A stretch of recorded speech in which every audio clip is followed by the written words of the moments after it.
Good evening. Welcome to Baptiste Orthodontic Stadium, home of the Mustangs. We are getting ready for Week 7, and we appreciate your patience as we have been busy trying to get the field ready, trying to make sure that the environment is safe. We had some storms that came in at just the least opportune possible moment, although I guess better to start the game late than to have it interrupted in the middle. But we are now getting ready. We have a countdown of about 6 minutes left on the clock, and then we're going to start our pregame festivities. Kickoff is estimated at 8:40 p.m. My name is Mark Barchi, the voice of the Mustangs and sports information director here at Wekiva High School. I am joined by Neil Fisher from the Apopka Chief, and we are getting ready to take you through tonight's broadcast of Week 7 here in our 15th anniversary season. Yes, and thank you again, Mark. As always, it's good to be back at Baptiste Orthodontic Stadium, even if we are starting a little bit late. Tonight's opponent is the Evans Trojans. That's right, Neil, and both of these teams have had some struggles in the first half of the 2021 football season, although Wekiva saw a glimmer of hope last week. You and I talked before the game about that was really the do-or-die moment, either turn the momentum of the season around now or don't do it at all, and Wekiva rose to the challenge and won on homecoming night. Evans, meanwhile, facing some struggles of their own as both of these are teams that like to be in the playoffs, and that's very much in jeopardy this year for both programs. Yeah, we'll start with Evans because they're the visiting team.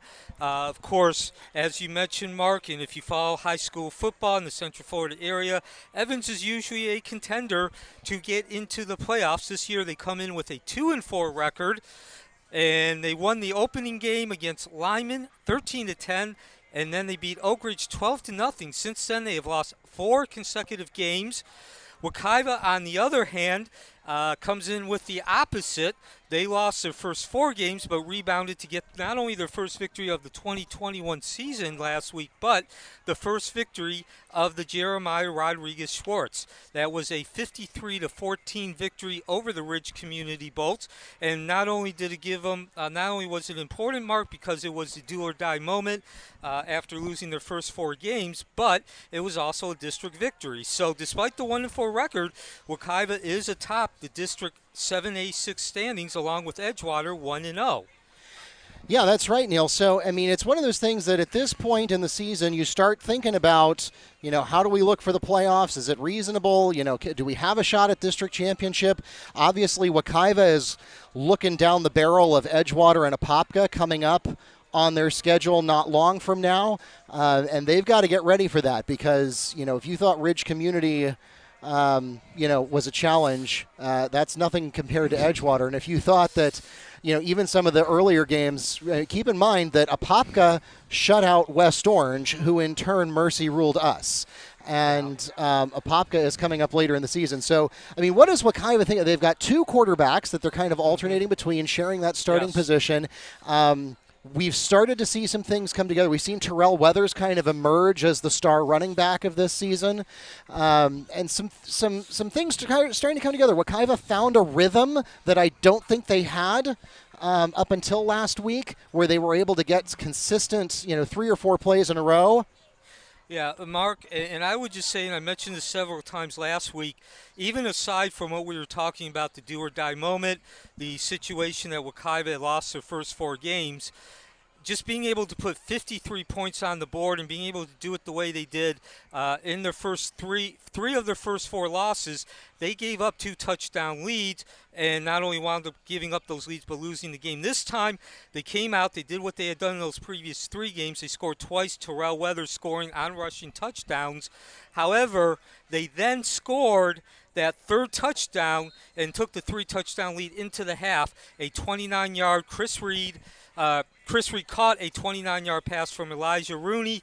They go into the halftime 20-0. The first time in the season that they went into halftime being the team that scored the last touchdown as opposed to being the team that gave up the last touchdown.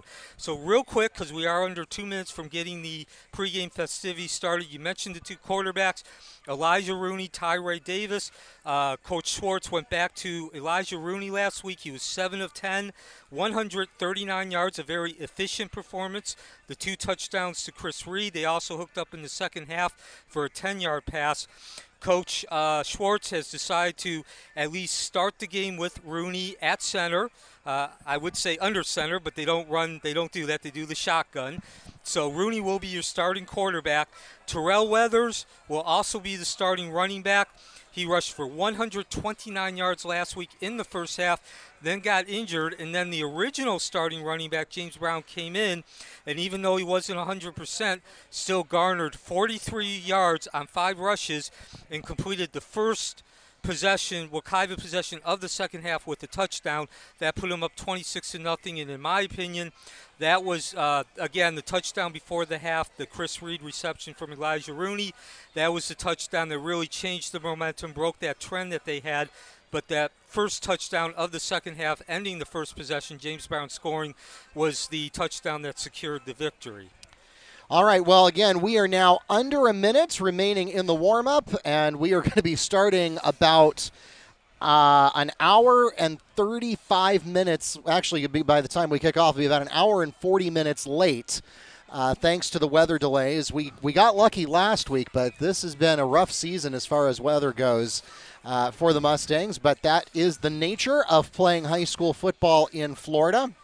Yeah, and just also want to bring up, Mark, we'll talk about some of the more maybe not so noticeable trends, but keys of the game, in my opinion, I think it's going to depend on how many points Evans scores. Again, they won their first 2 games. In both those games, they held the opponent to 10 points or less. They have since lost 4 in a row, and in those 4 games, they've given up 21, 35, 28, and 20 points. That last loss to Apopka. They're very close games, average of only 8-point difference, but they do tend to give up. When they lose, they give up a lot of points. When they win, they tend to give up very few points.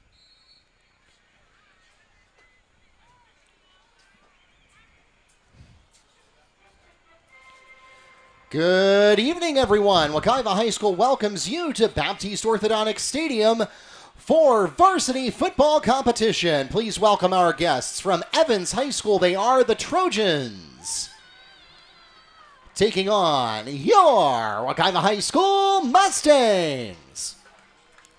As our captains take midfield for the coin toss, we'll thank the officials for tonight's game from the Central Florida Officials Association here in Orlando. They are referee Mitch Fazio, umpire Joseph Wesco, head linesman Reginald Timothy, line judge Kevin Bowersox, back judge Todd Slack, and clock operator Julius Walker. The Mustangs have won the toss and deferred to the second half. That means that Evans will have the opening offensive possession of the game. And now, we ask that you turn your attention to midfield. Please stand and remove your hats as we honor America with the playing of our national anthem, performed as always by the Pride of Wekiva, your Mustang Marching Band.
Once again, welcome to Baptiste Orthodontic Stadium for those of you joining us here at the field. We want to let you know that tonight's game, delayed as it may be, is being live streamed on our YouTube channel, Wekiva Sports, as well as the NFHS Network. If you have friends and family back on the other side of Orlando, elsewhere in Apopka, or anywhere in the world, and they would like to tune in and watch tonight's game live, just have them open up the YouTube app on their favorite computer, smart TV, or mobile device and search for the channel Wekiva Sports. If you are a member of the NFHS Network, we also simulcast our live stream there. Again, you can search for Wekiva or Evans on NFHS Network. We also remind you, if you're not already doing so, to follow us on Facebook, Instagram, Twitter, and YouTube at Wekiva Sports for live updates from many of our home athletic events, as well as news and information about our athletes and alumni. Again, it's Wekiva Sports on Facebook, Instagram, Twitter, and YouTube. If you are watching us online right now, we encourage you to subscribe with that little red button in the corner before you leave us tonight. And, of course, bookmark WekivaMustangs.com for all of your scores, schedules, and more. Also on WekivaMustangs.com, you can find live stats from tonight's game. And we welcome to the field your Wekiva High School Mustangs. So, Mark, once again, an important game. This is not a district game, but it is a Metro Conference game. Evans looking to break a 4-game losing streak. They are 2-4. Wekiva comes in the opposite. They lost their first 4 games, but got their first victory of the Jeremiah Rodriguez-Schwartz era last week. Certainly a great game if you're a Wekiva fan. Certainly made you feel a lot better than before the game. Taking a quick look at Evans as they line up for the kickoff. First of all, they are a team that is used to getting to the playoffs. They are a very traditional team. They run the spread. They use it in the traditional sense. This is the 12th meeting between the two teams.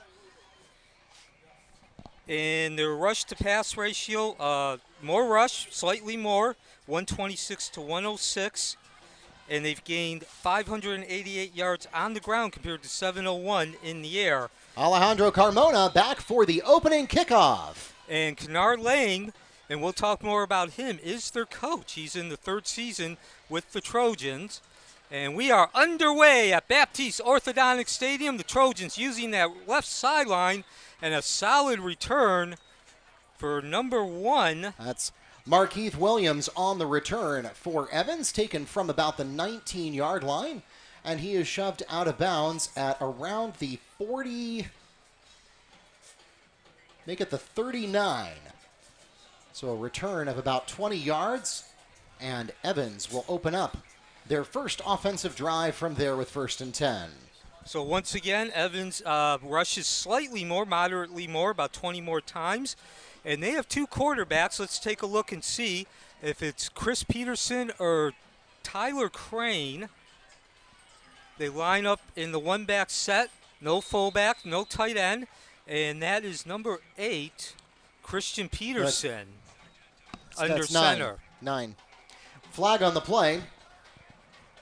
And that's going to be against Evans. So false start is called against the Trojan offense. That's a 5-yard penalty from the previous spot, and a replay of 1st down.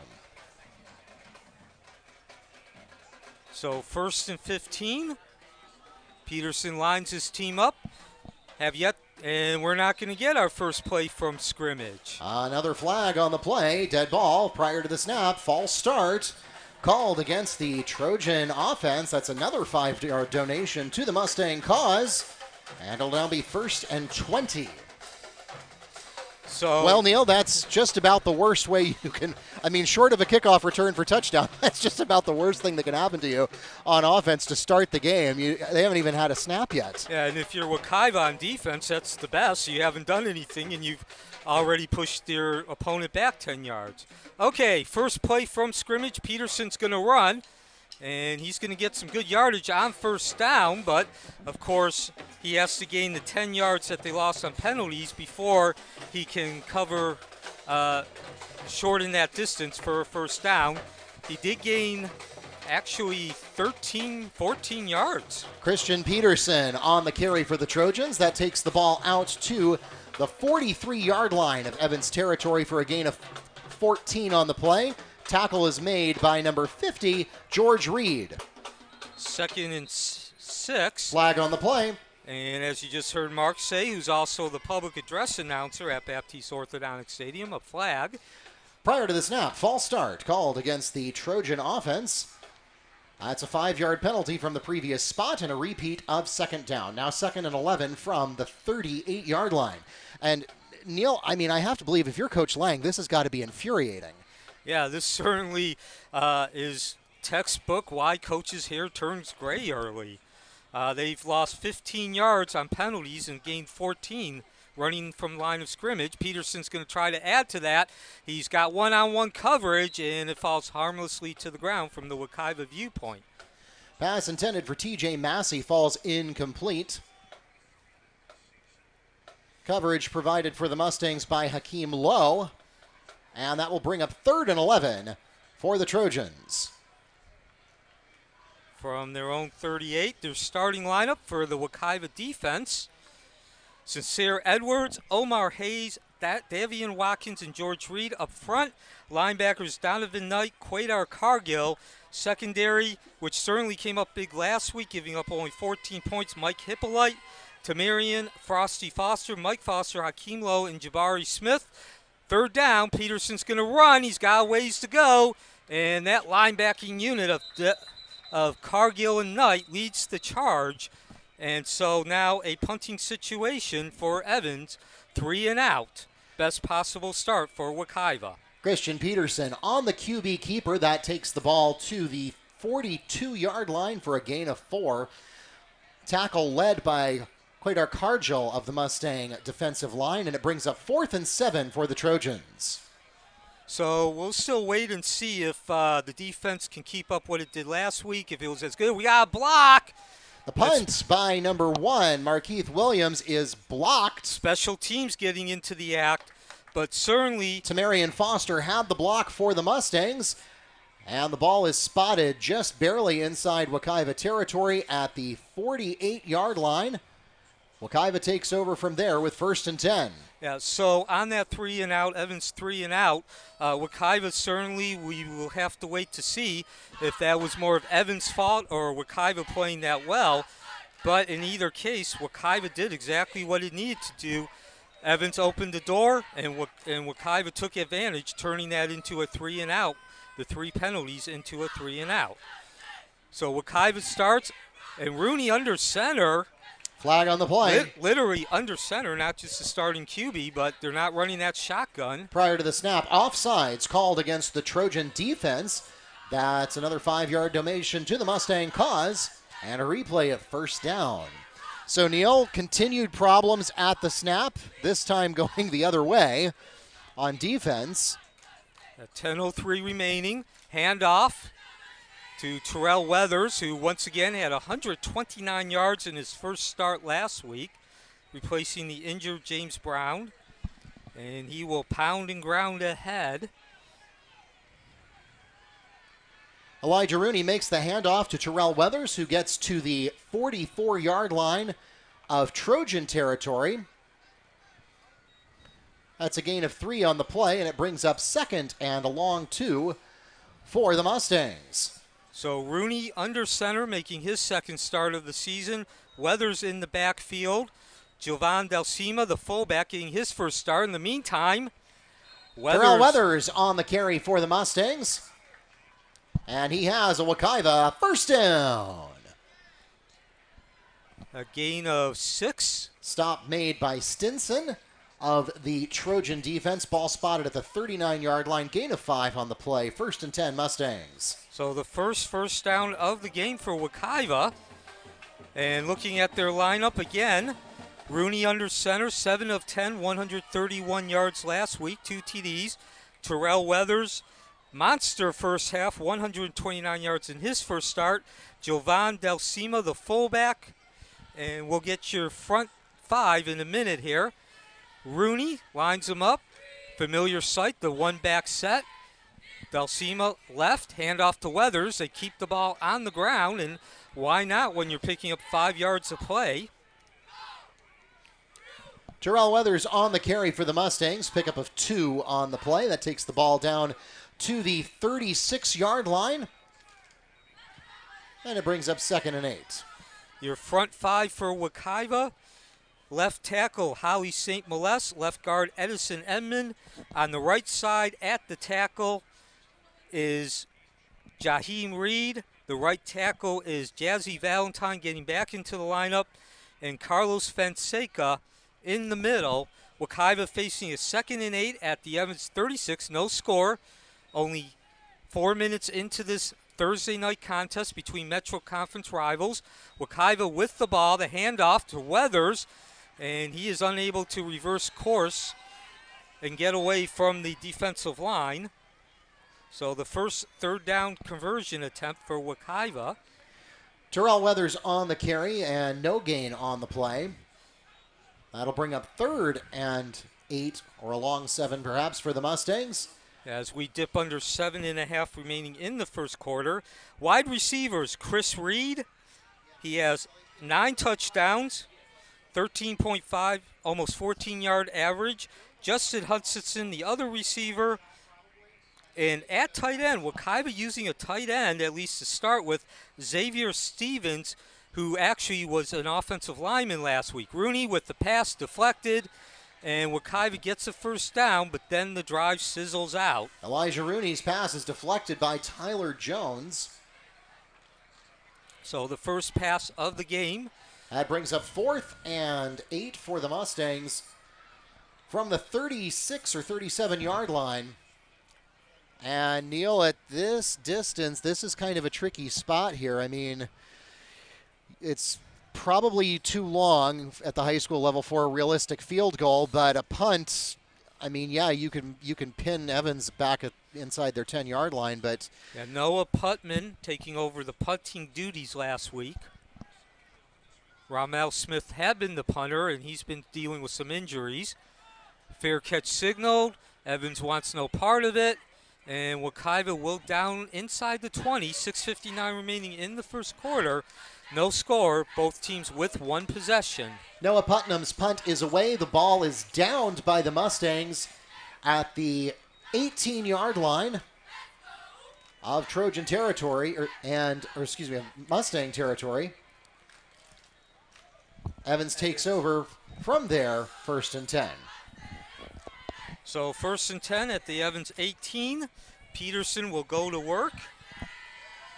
Handoff to Tyrion Battle, their big bruising running back. As we mentioned in our pregame and at the beginning of this game, they do run about 20 times more than passing, and when you got Battle, certainly why not? Battle, 6'1", 195 senior.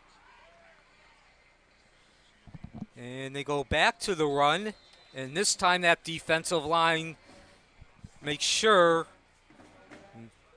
nothing doing. Actually, Evans loses a couple of yards.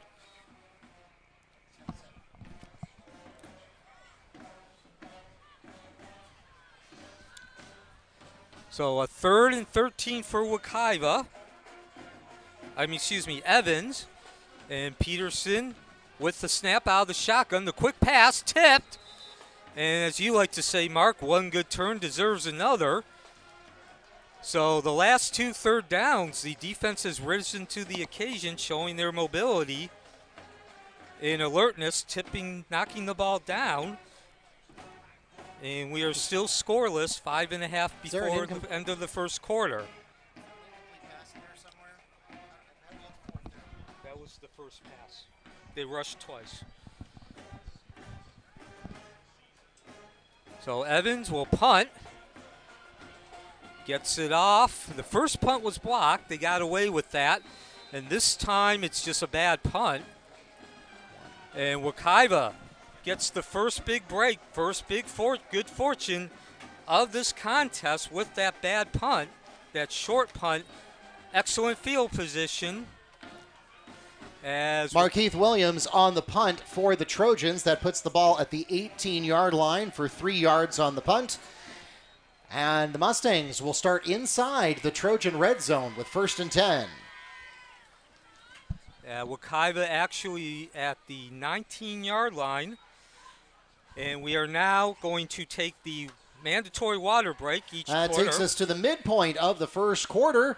We remain scoreless here at Baptiste Orthodontic Stadium. But the Mustangs will have 1st and 10 from the Trojan 18-yard line when we come back.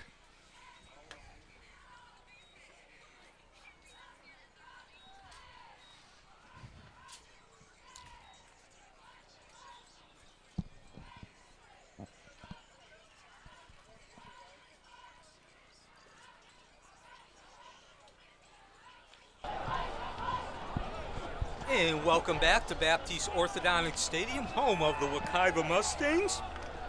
Neil Fisher, Mark Barchi on the call. And welcome back to Baptiste Orthodontic Stadium, home of the Wekiva Mustangs. No score, but Wekiva has possession of the ball at the Evans 19, knocking on the door. Weathers slashes ahead, following the right side of that line. Reed and Valentine, excellent gain on 1st down. Terrell Weathers on the carry for the Mustangs. Nicholas Briscoe on the stop, but not before he picks up the 12-yard line for a gain of 6 on the play. 2nd and 4 coming up for Wekiva. So Wekiva back to work. And Weathers again, this time he stretches and weaves to the outside of the line, and he will gain 4 yards and a 1st down.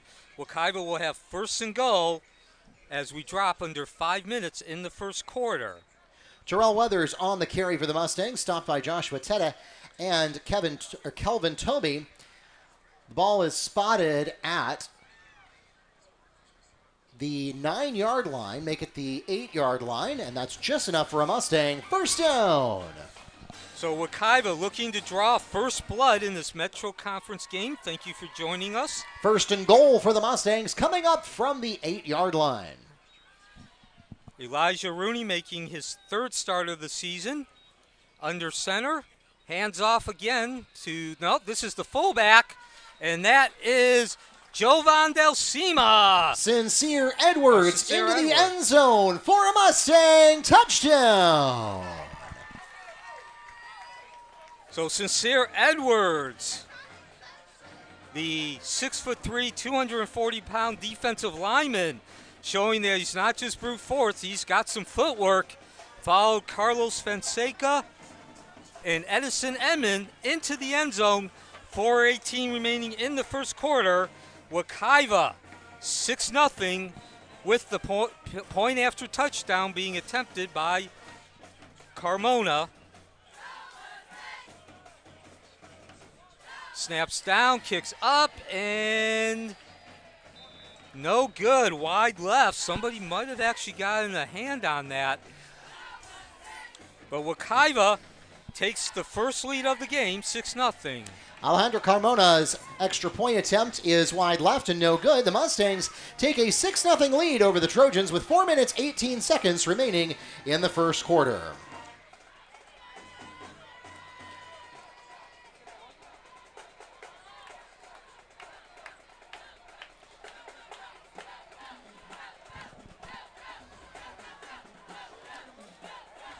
So Evans making the first big mistake of the game, and that was a bad punt, only 3 yards. Wekiva takes over possession at the Evans 19.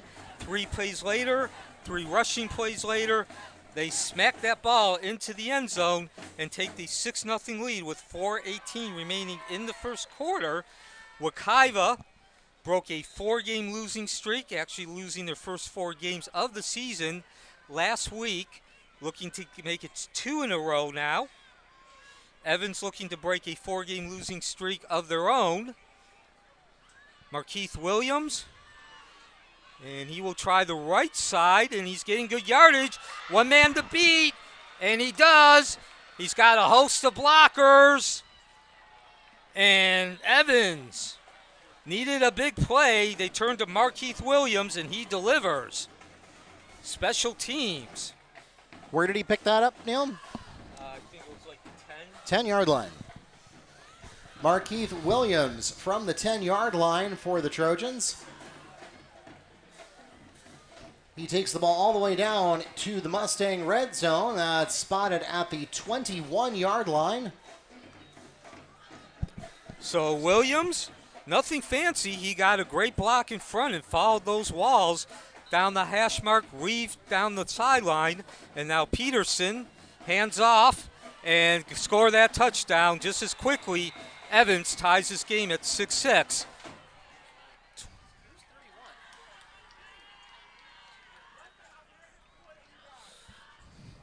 And that was a 21-yard touchdown. We'll have the ball carrier in just a moment. Number 31 into the end zone for a Trojan touchdown. So as strong as that defensive line had been last week, they made a mistake right there. And certainly Coach Schwartz cannot be happy not only how easy that was as the PAT is now being attempted. It will not be attempted. Instead, flag on the play. Flag. Offsides is called against the Mustang defense, half the distance to the goal, and a replay of the try. As Wilson Toussaint, who scored the touchdown, junior, 6 foot 185. And now the PAT attempt. We're tied 6-6. Snap down, ball up, make that 7-6. Evans with no problems on their point after touchdown attempt. 3:51 remaining in the first quarter. Metro Conference action on Thursday night from Baptiste Orthodontic Stadium. Don's Clovel with the extra point, and it is good. The Trojans take a 7-6 lead with 3 minutes, 51 seconds remaining in the first quarter.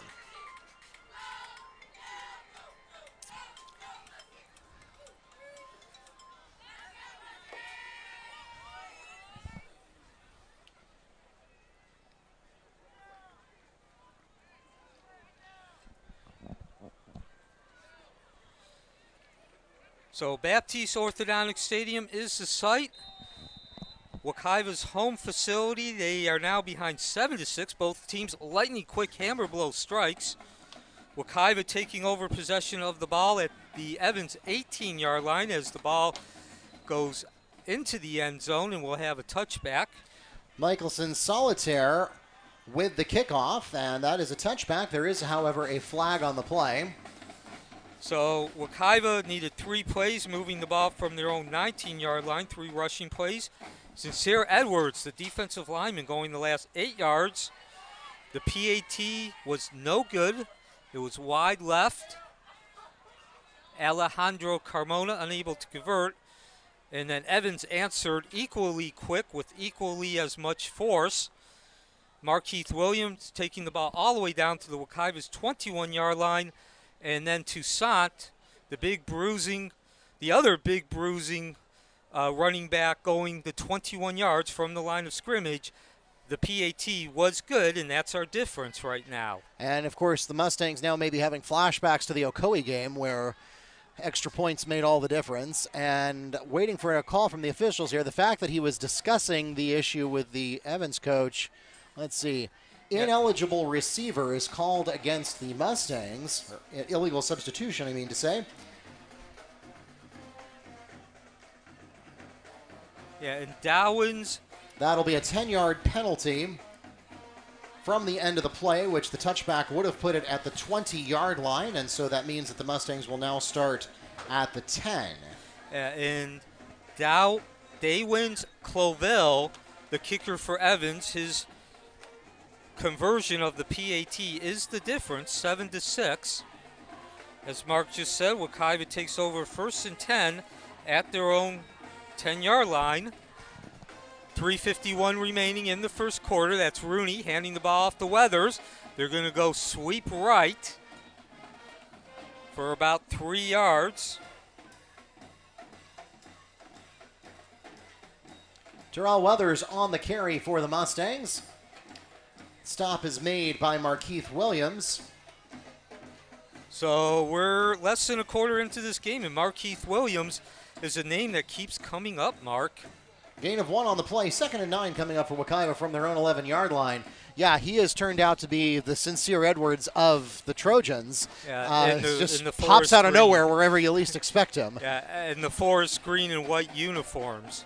So Coach Schwartz, the Wekiva coach, did say both these teams have the same kind of makeup, and I think we've seen that so far. 2nd and 7, handoff, back to the pound and ground, and this time it's the Evans front line, the defensive line, doing the pounding and grounding. Terrell Weathers on the carry. Stop made by Kelvin Toby of the Trojan defense. A loss of 4 on the play. Make it maybe a loss of 2. Pulls the ball back to the 9-yard line, and that brings up 3rd and 11. So not quite as bad as initially thought, but still, Mark, a long distance to go. 9's the distance, to be exact. Wekiva operating from the shadow of its own end zone, certainly much different than the way this game started. Out of the shotgun, the quick pass from Rooney finds Chris Reed. Reed with the catch, but unfortunately the secondary gave him no room to operate, and he goes down very quickly after the catch, about 5 yards short of the first down, and Wekiva will be forced to punt. Chris Reed on the completion. The ball is spotted right at the 20-yard line. Very close to first down yardage, and the signal on the field is 4th and inches. Okay, so Wekiva actually will not be forced to punt. Well, they're going to mull it over. It's a risky thing. Yeah, at least they're going to give the initial appearance that they're going for it. As you said, Mark, it is less than a yard. This is incredibly risky. You don't need to be the proverbial football guru to understand why it's risky. They're at their own 17-yard line. Maybe not quite as much in the shadow. The shadow might not be as intense as it was before Chris Reed caught the 8-yard pass, but certainly still in the shadows of the end zone in the field goal post. So, and speaking of Chris Reed, he actually did sign with the Utah Utes. That's the University of Utah, the formerly Mountain West Conference team, now currently a member of the Pac-12. So only a sophomore. Actually, he's a senior. And so far this season, Reed, 25 receptions, 347 yards, 13.8 yards per catch, and 9 TDs. He is the leading TD man for Wekiva. Official timeout for a measurement. So we're going to see exactly how close that was. Yeah, obviously close enough for a measurement.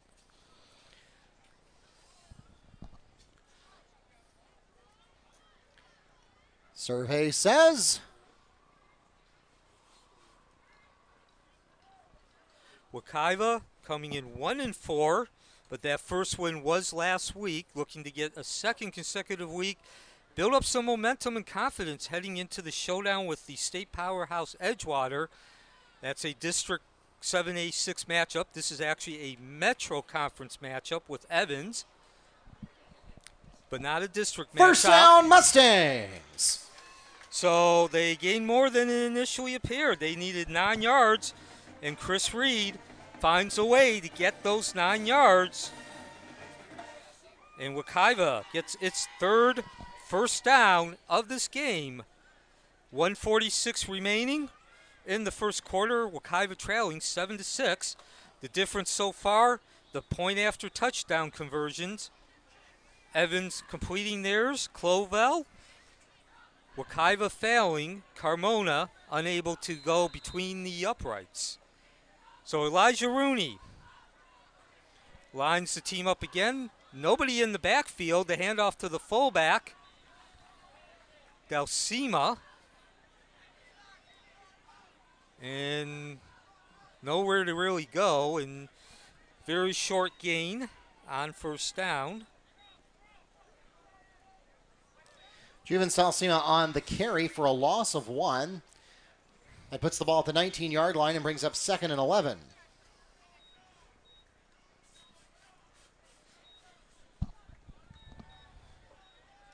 So now Wekiva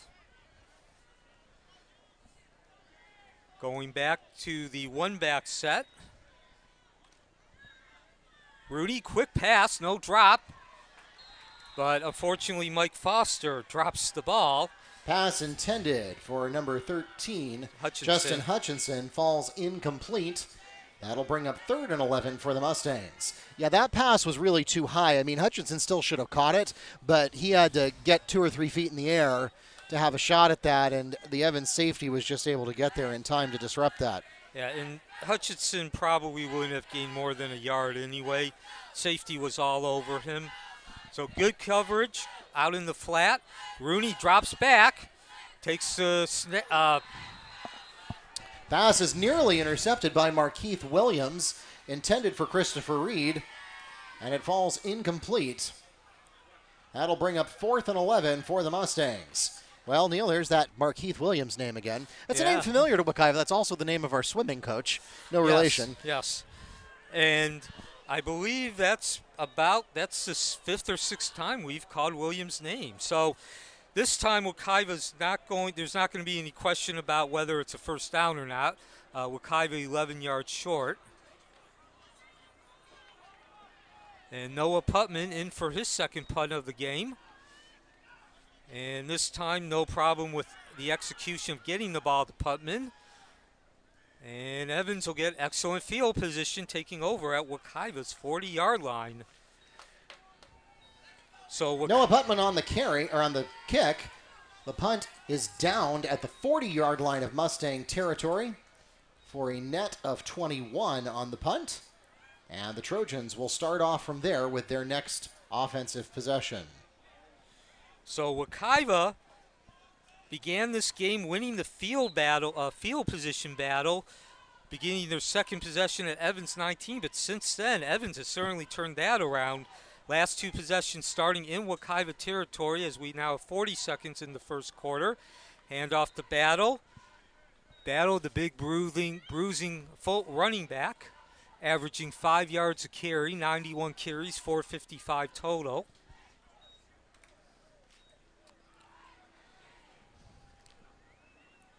Tejion Battle on the carry. Stop made by Hippolyte. Ball spotted at the 38 for a gain of 2, 2nd and 8.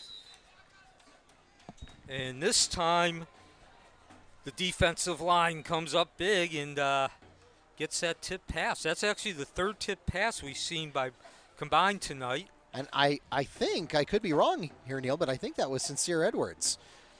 That, again, he seems to be Wekiva's secret weapon. He was involved on that trick play last week where Frosty pitched it back to him as he was going down and then finished the last 30 yards of that 90-yard kickoff return for touchdown. He's one of those weapons that just when you forget he's in the game, he pops up out of nowhere and makes a play. Doesn't matter, offense, defense, special teams. And the heat is on for Wekiva. And Wekiva not only gets the backdoor sack, but they force the fumble. Sincere Edwards recovers the fumble for the Mustangs. What did I say about that name, Neil? Yes. Was that Peterson that dropped it? Yes, that was Peterson. He was never able to get that ball off. He was never really able to get out of the pocket. So, yeah, Sincere Edwards had a sack, but then he had more than that. So, yeah, give Edwards the sack as we are now at the end of the first quarter. Score 7-6 Evans. But that right side of the offensive line did an excellent job of preventing preventing Peterson from being able to roll out of the pocket when Edwards got that backside pressure. That takes us to the end of the first period. It's a one-point ball game. 7-6 is the score at the end of 12 minutes here at Baptiste Orthodontic Stadium.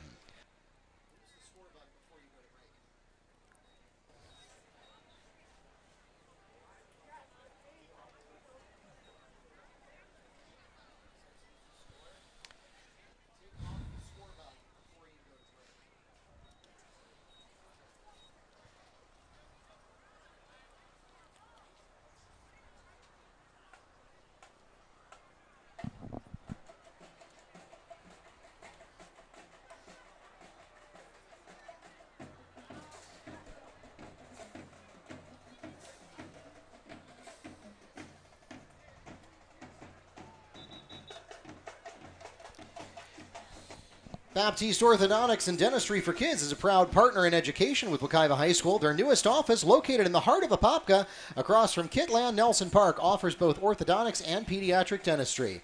They specialize in braces and clear aligners for people of all ages and dentistry for kids ages 1 to 18. And welcome back to Baptiste Orthodontic Stadium. Wekiva trailing 7-6 Thursday night high school action. Metro Conference matchup. It is a non-district matchup. For many years, these two teams, Evans providing the opposition, were in the same district, but no more. Oh, yeah. The first several years Wekiva was open, it was Wekiva, Apopka, Evans, and West Orange. And Eastridge, too. Yes, briefly. For several years, actually 4 or 5 years. So a pair of touchdowns is what we've put on the board. We've seen so far both ends of football, some good play, some bad play. Wekiva scoring first, taking advantage of a bad punt, beginning their possession at the Evans 19-yard lines. 3 plays later, Sincere Edwards, the hulking, bruising defensive lineman, busted into the end zone from 8 yards out. The answer was Markeith Williams running the ball, returning the kickoff all the way back to the Wekiva 21, and then a 31-yard rushing touchdown tied the game at 6-6. Dowens Clovel's extra point putting Evans ahead. But Wekiva, excellent opportunity, best possible situation. On the last play of the second quarter, that's Hutchinson trying to go wide left, and that play was doomed from the start. A major loss on that play. Justin Hutchinson on the Mustangs carry. That takes the ball backwards to the 41-yard line. So the ball will be at the Wekiva 41 and 2nd and 16. Wekiva gained possession of the ball on that last play of the first quarter. A blindside sack by Sincere Edwards. He then caused the fumble, the old over-the-shoulder slap of the ball. And that's how Wekiva gained possession. So far, though, they are going in the opposite direction. Hutchinson unable to get any forward progress on a wide receiver sweep. The loss of 6 puts the ball at 2nd and 16 for Wekiva. Rooney, from their own 41. Rooney out of the one-back set. Back to the pass, his third of the game. Completion, and that's Chris Reed. Pass complete to Chris Reed. Stop made by Jamsey LaPlante. So Reed with his second catch of the day. Also his 27th reception of the year. That gets the ball just almost to the original line of scrimmage at the 46-yard line, and it brings up 3rd and 11. And so Chris Reed actually decided to sign with the Utah Utes this week. D1, Pac-12, so congrats to him. In the meantime, Wekiva needs to gain 11 yards, and Rooney out of the shotgun, drops back, 3-step drop. Fakes the handoff to Weathers, and instead takes the pass to Reed, and he's got some room in front of him. The 30, the 20, the 10, finally taken down. Chris Reed on the completion. Brandon Jacobs saving the touchdown for the Trojans, but not before Reed picks up a Mustang first down. And just on cue, Mark just mentioned Reed signing with the University of Utah Utes. Certainly seeing that move, the yards after catch, some juking and jiving along that left sideline. Ball spotted at the 13-yard line for a gain of 41 yards on the completion. Using that left sideline as a friend, and that's got to make the Utes smile, the Utes coaching staff smile. Terrell Weathers up the middle for the Mustangs, taken down by Jermaine Thomas of the Trojan defense.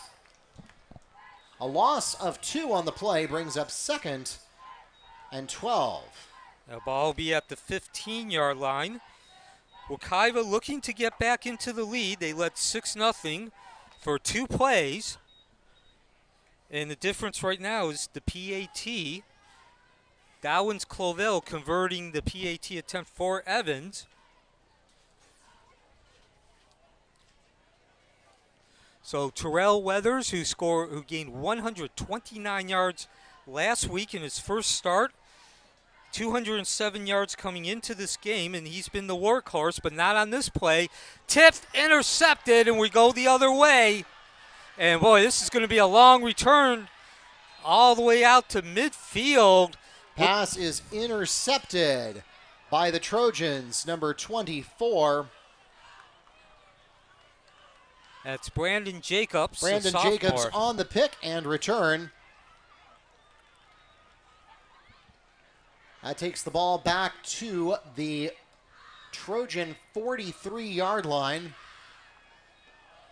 And Evans takes over from there. So a 33-yard return. So not only is that a disaster for Wekiva because they give up possession of the ball as they were marching towards the end zone, but an excellent return, and Evans gets the ball around midfield, actually their own 45. Battle, no, actually that is TJ Massey, and he gets some great yardage on first down using that right side of his line, weaving. TJ Massey on the carry for the Trojans, and he runs out of bounds near the first down marker. It's at the 45-yard line, and that is indeed enough for an Evans first down. Gain of 12 on the carry. So Evans back in Wekiva territory as we drop under 8.5 minutes in the first quarter. They go back to the run, and that was number 31, Wilson Toussaint on the carry. And he gets down to just inside the 35-yard line. We've got some Mustangs pointing in their direction. There was a little bit of a cluster of players at the end of the play. We're waiting for an official signal. They are signaling to stop the clock. There's 8:16 remaining in the second quarter. Ball spotted at the 34-yard line. And that is enough for a Trojan first down. Toussaint accounting for the 11 points the 7 points that Evans has on the board, scoring on a 21-yard touchdown. And this time there is a fumble, and I believe Wekiva smothered that ball. Yes, they did. They are coming off. A mistake, a miscue on the handoff. Mike Hippolyte recovers the fumble for the Mustangs, and Wekiva takes over. That ball was never firmly planted in the stomach of the running back.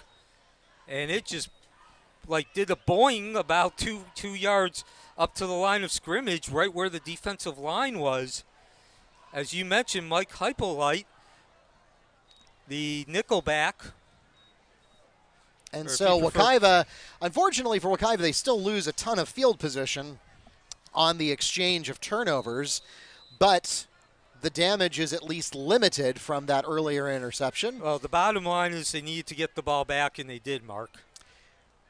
Live to fight another day, and the Mustangs now starting an offensive drive from their own 34. And looks like we now have Tyree Davis, I believe, in the shotgun formation. Yeah, that's Davis and flag. And now Tyree Davis in for the Mustangs, makes the handoff to Gregory Jones. There is a flag on the play after a short gain. That flag came out as soon as the word hike was said. And then a second flag came out afterwards, so we may have a live ball and a dead ball foul here. We'll see what the official says in just a moment. 7:42 remaining in the first half, Metro Conference matchup. Evans with a 7-6 lead. Baptiste Orthodontic Stadium, Wekiva's home stadium, is the site. Thank you for joining us on a Thursday night. So Wekiva looking to win 2 in a row. They had their best performance last week, not only on homecoming, but their opening district matchup. 404 yards total, 273 rushing, 131 yards through the air last week against Ridge Community. And they put up 53 points, which was too short of the combined total they had for the previous 4 games. So Wekiva looking to win 2 in a row. That's the bottom line, the overall goal. But the underlying goal, which allows the overall goal, is certainly their best performance statistically. Illegal motion is called against the Mustang offense. Then a dead ball foul, personal foul, called against the Trojan defense. So since that's a live ball and a dead ball foul, they do not cancel each other out. They are both enforced. The ball moves backwards 5 yards and then forwards 15. And Wekiva gets a first down. Actually, they will not get a first down, excuse me. They are going to be a yard short of the first down.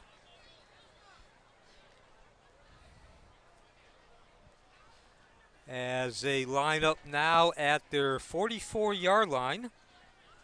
7:42 remaining in the first quarter, 7-6, Evans with the lead. Neil Fisher alongside Mark Barchi, who also public address announces for the Wekiva Mustangs. Tyree Davis getting his first action of the night out of the shotgun. And they're going to continue to try that pass. And they got an open man. Oh, pass intended for Justin Hutchinson falls incomplete. And that'll bring up 2nd and 10. Oh, that hurts. He was wide open and had nothing but daylight in front of him. 2 steps on man-to-man coverage. Have beaten his man by 2 steps. And certainly that was not Davis's fault. He put that ball right over the shoulder in the proverbial breadbasket. And that's the kind of play that could really change the feel, the texture of this football game, Mark. Not just in the fact that Wekiva would have taken the lead, but they would do so with some explosiveness and dynamism. Instead, it is 3rd and 1. Or 2nd and 10. Wekiva remaining in the one-back offset I formation. Davis is going to take the snap under center, though. And he's going to roll right, rolling. And what a hit. Incomplete. And a flag. Pass intended for number 55. Carlos Fonseca falls incomplete, and there is a flag on the play.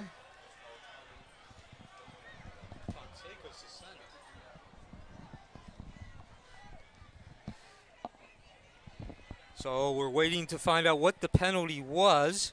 It was thrown after the hit, so you don't want to speculate, but that does nonetheless bring up the possibility of a personal foul. Illegal substitution.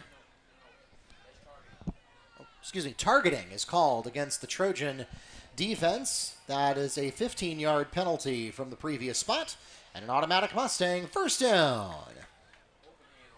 Isn't the play rejected too? So you just heard Mark made the announcement. That's a key play, targeting for Evans. And that gives Wekiva another first down, the 6th of the game. And they will go to work from the Evans 42-yard line. 7-6, Evans holding the lead. Davis back to the shotgun. And the handoff. Jermaine Hardy on the carry for the Mustangs. That gets the ball down to the 34-yard line, close to first down marker, but it'll leave about 2nd and 3. I know, that's what the coach just came up and told me. So Tremaine Hardy getting his name out there. Mentioned last week, Wekiva put together a 273-yard rushing performance, and they've been solid tonight. Maybe not quite as explosive, but there was an example. 7 yards, certainly first down, what you want to get on first down, and now they go back to Terrell Weathers, and he'll finish the job of getting that first down, slamming his body forward ahead behind the left side of that line. Terrell Weathers on the carry for the Mustangs. Stop made by Jamsey LaPlante of the Trojan defense. That puts the ball at the 20-yard line for a gain of 14 on the carry, and a Mustang first down. So Weathers' biggest gain of the night.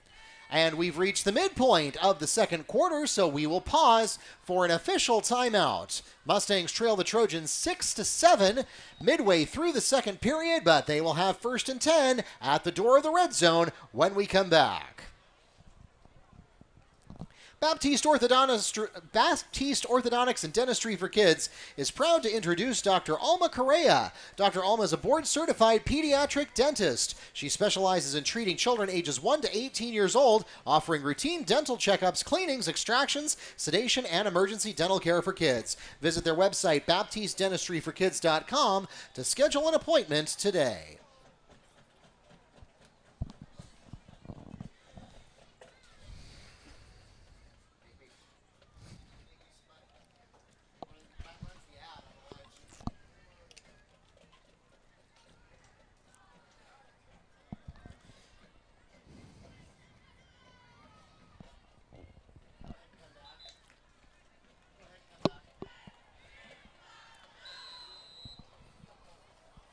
And welcome back to Baptiste Orthodontic Stadium. Neil Fisher alongside Mark Barchi. Thursday night Metro Conference action. The Wekiva Mustangs, the home team. This is Baptiste Orthodontic Stadium trailing 7-6 to Evans Trojans, but they are on the march. Possession at the 21-yard line. Tyree Davis gets the snap, hands off to Weathers. Bounces off, gets a second wind. Still don't think that got him a lot of yardage, though. Maybe saved him from losing as much. Weathers on the carry, stopped by Jamsey LaPlante. And this is a critical possession for Wekiva as we drop under 6 minutes before halftime. No gain on the play. It brings up 2nd and 10 for the Mustangs from the Trojan 20-yard line. Obviously, Wekiva is looking to retake the lead. They led 6-0, the difference being a missed PAT. But this is the second possession in a row. Wekiva's gotten the ball down to the 21-yard line. Elijah Rooney, Tyree Davis is in at quarterback now, but Rooney threw an interception. It was not his fault. The ball was actually tipped at the line of scrimmage. So Weathers next to Davis. He takes the handoff. He's going to use that left side, and he motors around that left side of the line and gets about 5 yards. Terrell Weathers on the carry. And he is shoved out of bounds by Johnson. A gain of 3, maybe 2 on the play. That puts the ball at the 18-yard line and brings up 3rd and 8. So, Neil, this is starting to have eerie similarities to a drive we saw earlier in the game where Wekiva did everything except score. Yeah, Wekiva has had, this is the third possession Wekiva has driven inside the Evans 25-yard line. Last possession again, they turned the ball over, a tipped pass and interception. Davis, who did not start the game, that was the plan, takes the snap, three-step drop. He finds Reed on the right, avoids the tackle. Did he get inside? No. Pass is complete to Christopher Reed, who is stopped just short of the goal line. So Reed doing an excellent job of finding the open territory in the right flats and then yards after catch, doing some juking and jiving. Ball is spotted at the 3-yard line. Out of the under center, handoff to number 10, who blasts his way right behind Carlos Fonseca. Edwards into the end zone for a Mustang touchdown. And Wekiva goes back out in front, 3:58 remaining, 12-7. And Coach Schwartz has elected to go for the 1 PAT. That's Carmona standing out there at the 10-yard line. The Mustangs request their first timeout of the first half. So a very methodical, sustained drive by Wekiva, taking 1, 2, 3, 4, 5, 6, 7, 8, 9 plays, 66 yards. They overcame a penalty on the first play.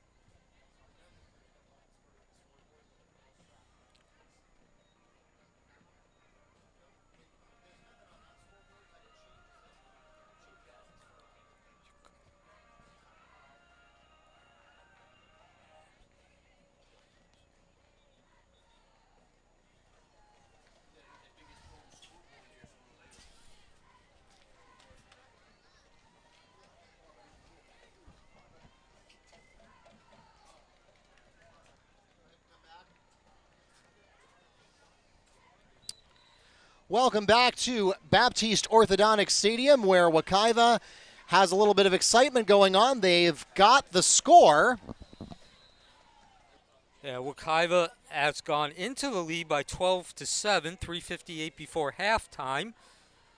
And they originally, before the timeout, sent their field goal kick or their kicker out.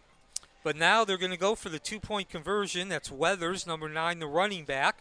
And Sincere Edwards, the big defensive lineman who scored the touchdown, a 3-yard rush, is also in right in front of Weathers, and we're not going to get the play off. Penalty. Delay of game called against the Mustangs. That's a 5-yard penalty and a replay of the try.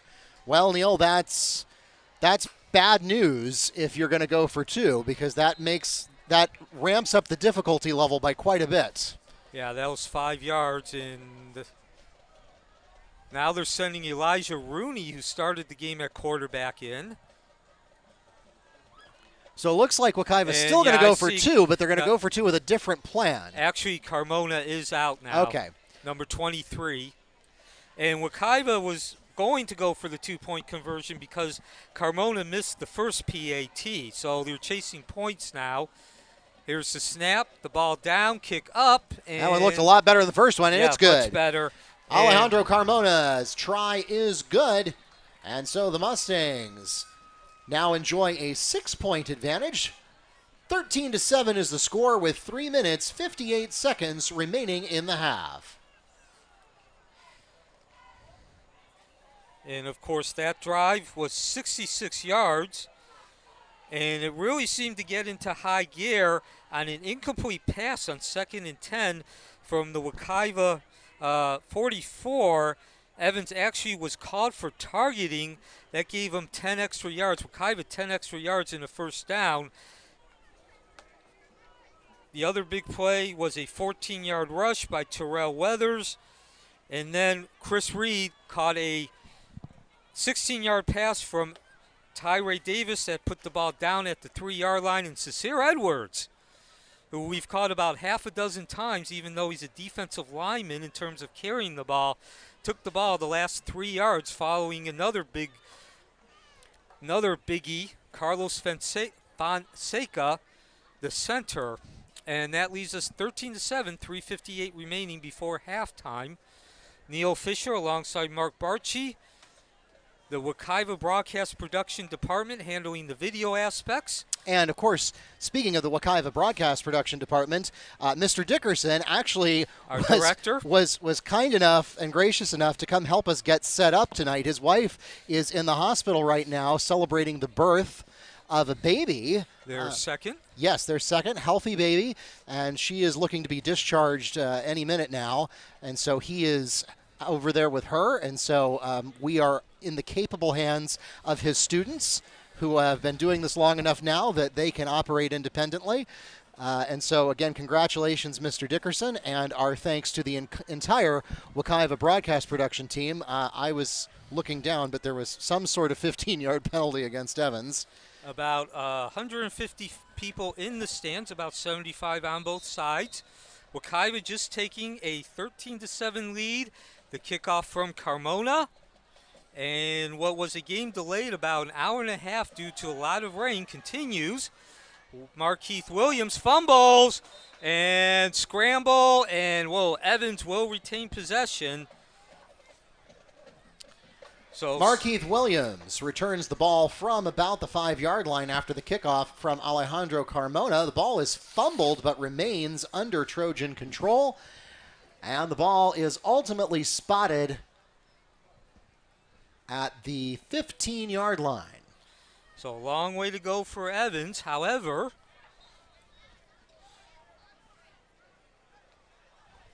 Evans began their first drive at their own 18-yard line. So we'll see if Wekiva learns any lessons as the first pass. And yes, that was caught. Circus catch of sorts by Felix Barrington. Felix Barrington pulls it down. That ball looked like it just was nowhere near Barrington, and it somehow went over the shoulder and into the breadbasket. Ball is spotted at the 45-yard line for 30 yards on the completion. So for whatever damage was done by the fumble that limited the return yardage, Evans ends up with not so bad field position after all. Handoff here to Baldwin. Gets his first carry of the night. He slashes to the outside, and he'll get good yardage on first down, following the left side of his line. Gaborius Baldwin on the carry for the Trojans, stopped by Omar Hayes. The ball is spotted just inside Wekiva territory at the 48-yard line for a gain of 7, and it brings up 2nd and 3 for Evans. So about as good a start as any team could hope for on Evans, looking to answer Wekiva's touchdown, which gave him the lead, and squirts out of those tackles. And Baldwin's motors. got some room and tackled from behind there. It's Gaborius Baldwin again on the play for Evans. Stop is made by Hakeem Lowe. The ball spotted at the 33-yard line. That's a pickup of 15 yards on the carry, and another Trojan first down. Second consecutive for Evans, and as you mentioned, Hakeem Lowe with the tackle. That's never a good sign when the safety is making the tackles. Not on a running play, no. No, 2:22, well, even on a passing play, it means they've completed a pass. 2:20 before halftime, Peterson drops along the left sideline. And it's caught, but there is a flag about 15 yards from the play. Flag on the play. And it was a toss-up coming down. Peterson put up the jump ball. That's Christopher Reed and Felix Barrington fought for it all the way to the ground. So now all eyes on the officials.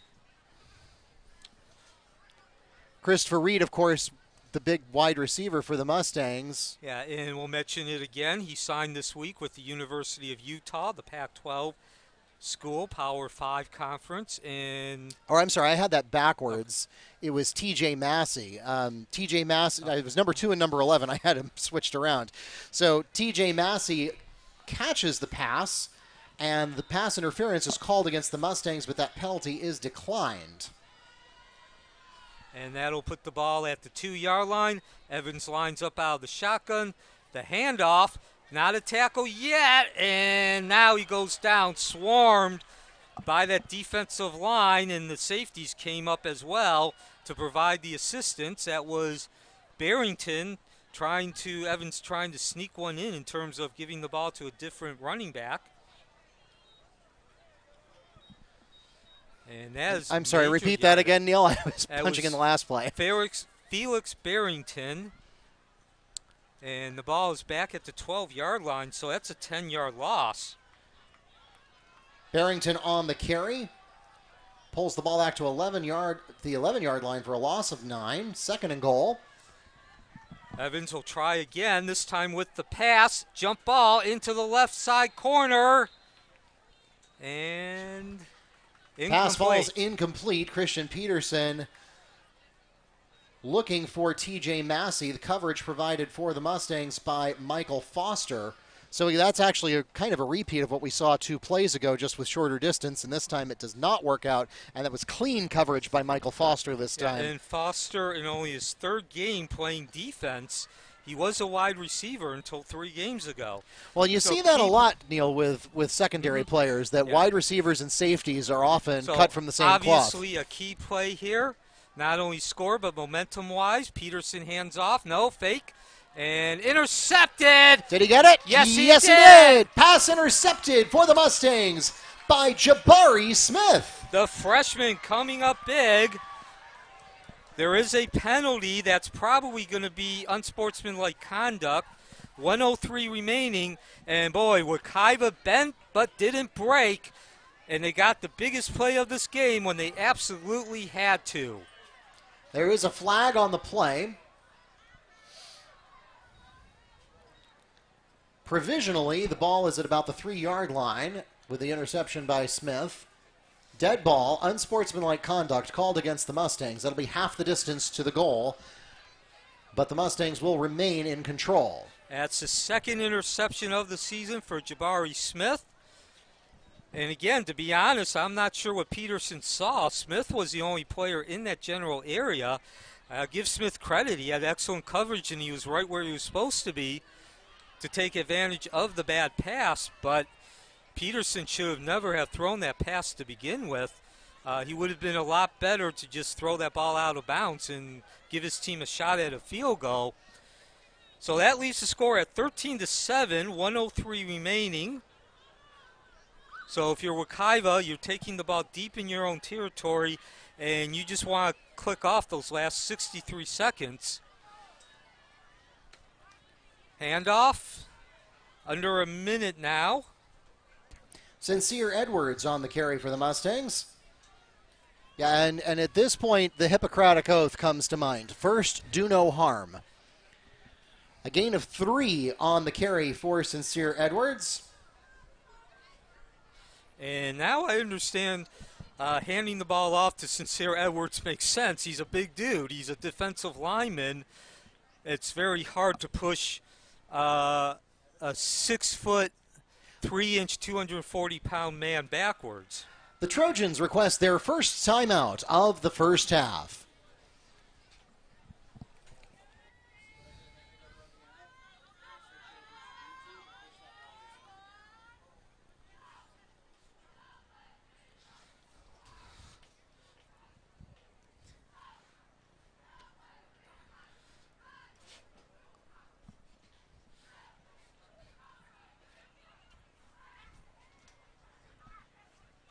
Coming up in just a few moments, we will present our halftime show. Unfortunately, the Evans marching band was not able to join us tonight. They came over here, but during the lightning delay, ultimately made the trip back to Evans. But the Mustang marching band, who took refuge and provided some entertainment for us during the delay in the gym, they are here and ready to present El Fuego right after the conclusion of the first half.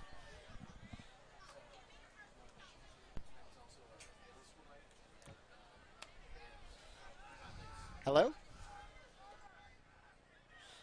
So Wekiva holding a 13-7 lead. Wekiva holding a 13-7 lead, trying to run out the clock. And that's Terrell Weathers tiptoeing and sliding along the left sideline. 47 seconds remaining. Terrell Weathers certainly not as nearly a big a half as he had against Rich Community last week, but certainly has contributed. Terrell Weathers on the carry, getting the ball out to the 15-yard line for a gain of 11 on the play, and that's enough for a Mustang first down. And if you're Wekiva, you're certainly breathing a lot easier now. You're still in the shadow of the end zone, but not nearly as intense. You are outside that 5-yard line. You got some room to work with now in terms of not taking 2 steps back and being in the end zone. So Wekiva got possession of the ball. An interception by Jabari Smith, which was a dagger to Evans. They've been marching down the field. Reed with the reception. Pass complete to Chris Reed and stopped by Brandon Jacobs. So a bit of a surprise in terms of going to the pass instead of the rush, and it pays dividends for Wekiva. That puts the ball at the 28-yard line for a gain of 13 on the completion. First down, Wekiva. 2 successive first downs on 2 plays for Wekiva. 28 seconds before halftime, Wekiva holding the 13-7 lead, looking to win the 2nd consecutive game. And this is a handoff to Weathers. He spins and plows ahead. He will gain 5, and that should do it for the first half. Evans is not calling a timeout. Well, they do have a player down, though. Okay, so Terrell Weathers on the carry for the Mustangs.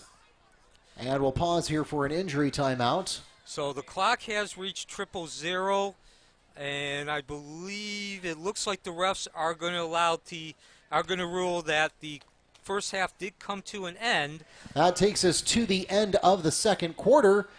The Mustangs have the last word of the first half. 13-7 is the score at the break.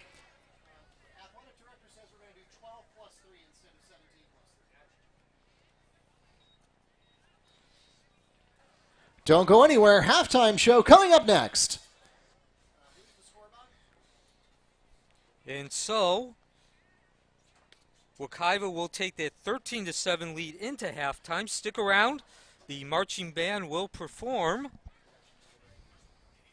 And Wekiva closing out that first half with the two biggest plays, a 3-yard rushing touchdown by Cesare Edwards, plowing into the end zone, the defensive lineman, and then Jabari Smith making sure the lead stayed at 13-7 with the interception in the end zone, bringing Evans' drive to an end right before halftime.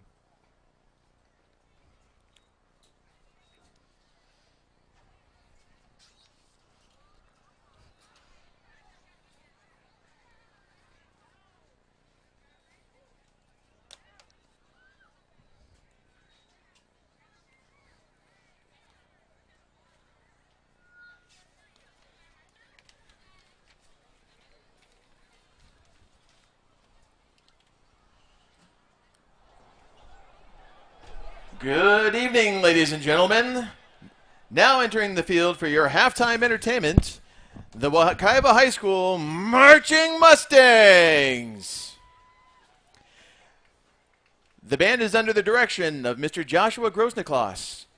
Assistant director is Mr. Frank Taylor. The color guard director is Mr. Michael McKee, and the percussion instructor is Mr. Justin Eubanks. The band is under the field command of drum major Miranda Hennessy. The band captain is Zion Dennis. Leadership and section leaders include Christy Ha, Tara Pierre, Jasmine Martinez, Shamaria Dara, Darmitria Martin, Blaze Davies, Judson Alsime, Chris Klingensmith, Kyle Weekly, Jameson Jean Charles, and Mariah Joseph. Tonight's show is entitled El Fuego. Opening our show is El Zorro, followed by the beautiful Bella Villa, and concluding with the exciting Estancia.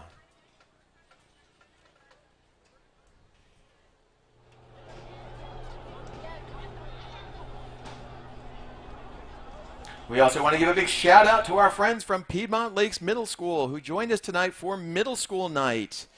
We were so happy to have them with us and hope to see them here next year.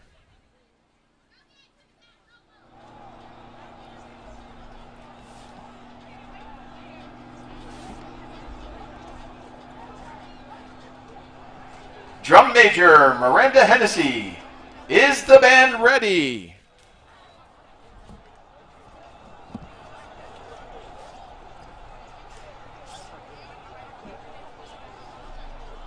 You may now begin your halftime performance.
Ladies and gentlemen, the pride of Wekiva, your Mustang Marching Band.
Welcome back to the press box.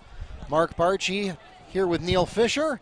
And we are just under a minute remaining in halftime, ready to get back to live action. And Neil, definitely some things, as you say, that will turn a coach's hair gray early. Maybe a few more of those on Evans' side than Wekiva's side. We've seen some sloppy plays. We've seen some turnovers. We've seen some unforced errors with penalties. And we've also seen some big plays. Yeah, but if you're Wekiva, you've got to feel at least modestly good about the fact that you have made more happen in your favor than you have allowed to happen against you. Yeah, I think really when you talk about the bad plays, I think it's more of an issue of how much impact. I think the amount of plays, the number of plays, are pretty much the same on each side. Wekiva holding a 13-7 lead as we get ready for that second half. They will be receiving the kickoff from Evans. This is a non-district game for many years. For over 10 years, this was a district matchup. Both these teams seem like no matter how the FHSAA realigned districts, they will always seem to be in the same district. But that has not been the case for the last 5 years. But it is a Metro Conference and specifically Western Division matchup. Wekiva with the 13-7 lead as Clovo goes into the ball, and we are underway for the second half. That's Foster. Actually, that's Reed, excuse me.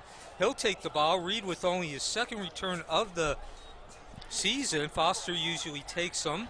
Solitaire on the kickoff, and Chris Reed on the return for the Mustangs to open up the second half. Ball is spotted at the 28-yard line, and that is where Wekiva will begin their first offensive possession of the third quarter. And so we got to 13-7. Wekiva going only 19 yards on 3 plays to open the scoring. A bad punt set him up at the 19-yard line. Sincere Edwards. And he's a name we've said about a dozen times, not just on defense. He's a defensive lineman, has several D1 offers, or at least interests. And already, he's also a running back when he needs to be, and he's a special teams miscellaneous athlete. As Terrell Weathers gets a good block, gets some room, nice speed. He finally does get pushed backward. He'll get some good forward progress there as Terrell Weathers on the carry for the Mustangs with a first down and some extra. Forward progress is marked at the 49-yard line. So and that will be 21. Officially a gain of 21 yards on the play. And again, a Mustang first down. So that made the score 6-0. Edwards' 3-yard touchdown. Holding called against the Mustang offense, so it won't be a first down after all. That's 10-yard penalty from the spot of the foul and a replay of first down.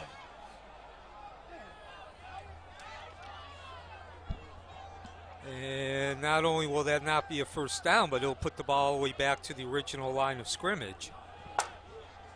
Yeah, so I guess, at the end of the day, nothing ventured, nothing lost. Yeah, well, Others does get credit for 10 yards on that play. Fortunately, Wekiva also gets credits for giving up 10 yards for the penalty. As Mark said, nothing ventured, nothing gained, which in translation to football, that means the ball is still at the Wekiva 21-yard line and it's 1st and 10. And we are not going to get our second play from the line of scrimmage off. I believe Coach Lang, Evans' coach, has called a timeout. And so while we have the break, Trojans take their first timeout of the second half.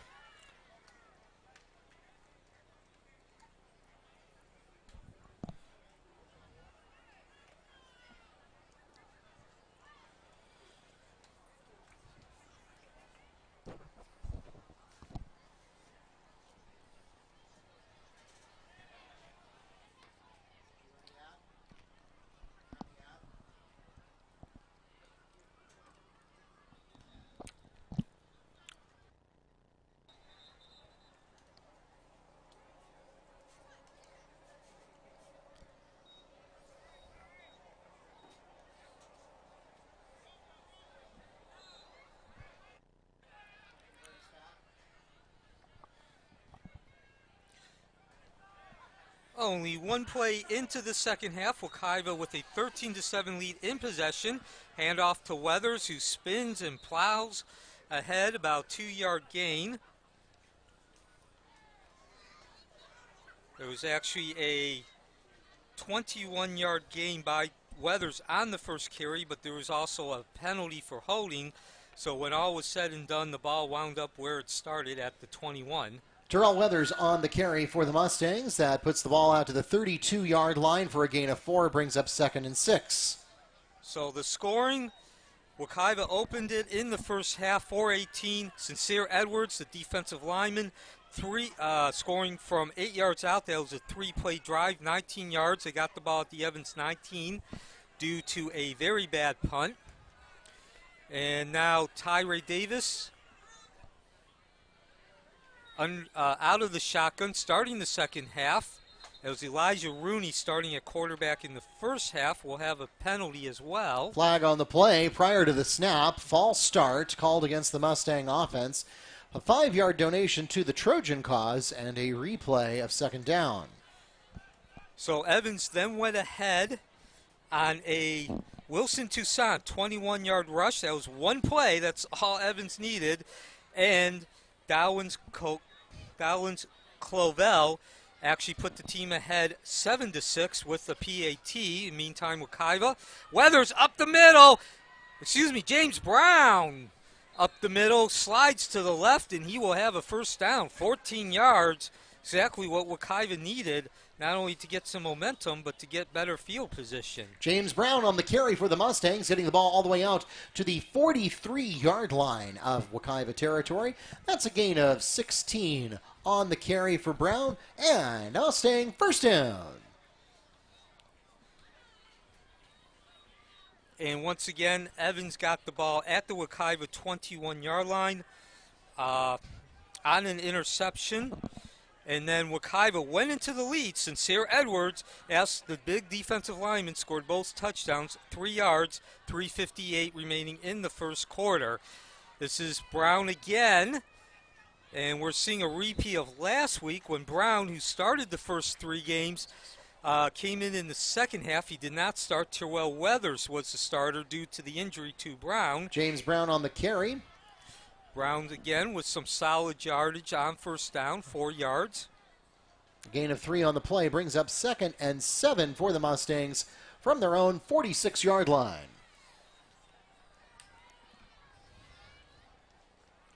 So the touchdown, the drive which ended with the touchdown, which put Wekiva ahead, the current lead of 13-7. Once again, Sincere Edwards scoring from 3 yards out, his second. He's a defensive lineman. That was a 9-play, 66-yard drive, and Carmona converting that PAT. He missed the first PAT, which is why Wekiva has 13 points instead of 14. Out of the shotgun, the offset I. Brown takes the handoff, slashes ahead behind the left side, and that'll bring up 3rd and about 4. Actually, that was not Brown. We're back to Terrell Weathers on the carry, and that takes the ball to the 47-yard line for a gain of 1. So it'll be 3rd and 5, one of those in-between distances. And then, of course, perhaps the biggest play of that first half was Jabari Smith, the safety or the cornerback, coming up with an interception with 1:03 remaining. Evans had the ball, 3rd and goal at the Wekiva 11. So that secured the lead that Wekiva took into halftime, and now they are looking to up that lead. They need a first down, 5 yards. Davis calling out the play, sets back. Offset I. Wekiva's run that about 90% tonight. Drops back. Mid-range pass, and Chris Reed with the sliding reception. Yeah, had to come back a little bit to that one, but Chris Reed makes the completion for the Mustangs. The ball is spotted in Trojan territory at the 42-yard line. That is a gain of 11 on the pass, and it brings up a Mustang first down. So the first down for Wekiva on this opening possession of the second half. Wekiva with a 13-7 lead. And Chris Reed has been Mr. Offense for Wekiva. That is his 6th reception, 96 yards now. A very consistent performance. His biggest reception is 17 yards. So he's getting those 7 to 12-yard receptions, which keeps the chains moving. And if you did not join us in the first half, Chris Reed officially signed with the University of Utah, the Pac-12 member, earlier this week. Davis calls out the plays. Taking a long time to snap the ball this time. Straight handoff. That's Weathers. Slashes up the middle, and he's going to get a couple of first downs all the way inside the red zone. Terrell Weathers on the Mustang carry. So the touchdown saved there by Jamsey LaPlante, but not before Weathers picks up a Mustang first down. Ball spotted at the 20-yard line, and we have now reached the midpoint of the third quarter, and so we will pause for an official timeout. So the 4th first down of this opening possession for Wekiva puts him right inside the end zone line. We'll see if they can convert it and up that lead to 2 touchdowns when we return from Baptiste Orthodontic Stadium.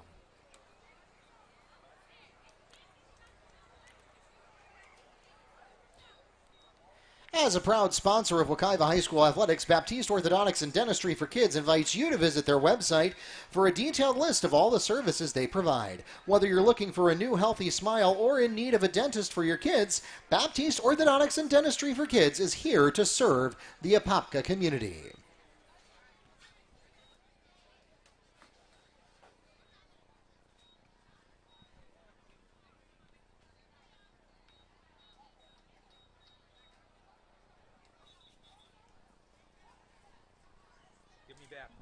Bring me back. Baptiste Orthodontic Stadium is the site. Neil Fisher alongside Mark Barchi in the broadcast production department at Wekiva High School, handling the video aspects. Wekiva with a 13-7 lead. We're in the opening possession of the second half. Sincere Edwards, the big defensive lineman, scoring both touchdowns. Wekiva on the march. They're galloping, and speaking of galloping, that's Brown, who gallops to the right side. And that was 1st and 10. A short game, but the clock continues to tick, and Wekiva continues to keep that pressure on Evans. James Brown, of course, started the first 3 games, was injured in the 4th game, and he came in last week. 43 yards. He's now carried the ball 3 times for a total of 20 yards in this game against Evans. A Metro Conference matchup is not a district matchup. The teams are no longer in the same district. So Wekiva 2nd and 7 from the Evans 17. Davis swings the ball, and pass intended for Hutchinson falls incomplete.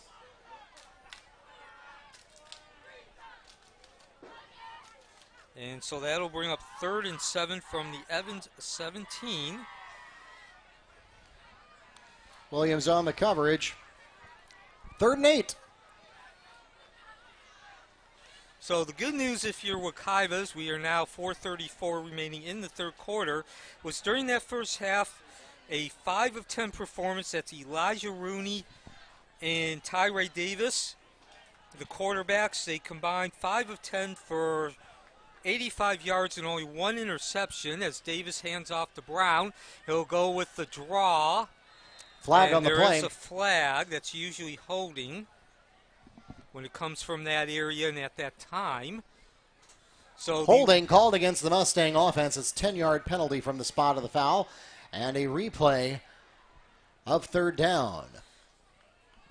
And that 1 interception was thrown by Rooney, but it was not his fault. The ball was actually tipped at the line of scrimmage.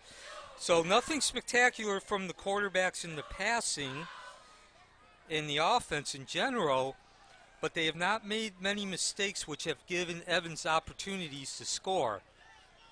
Ball is spotted at the 30-yard line after the penalty is enforced.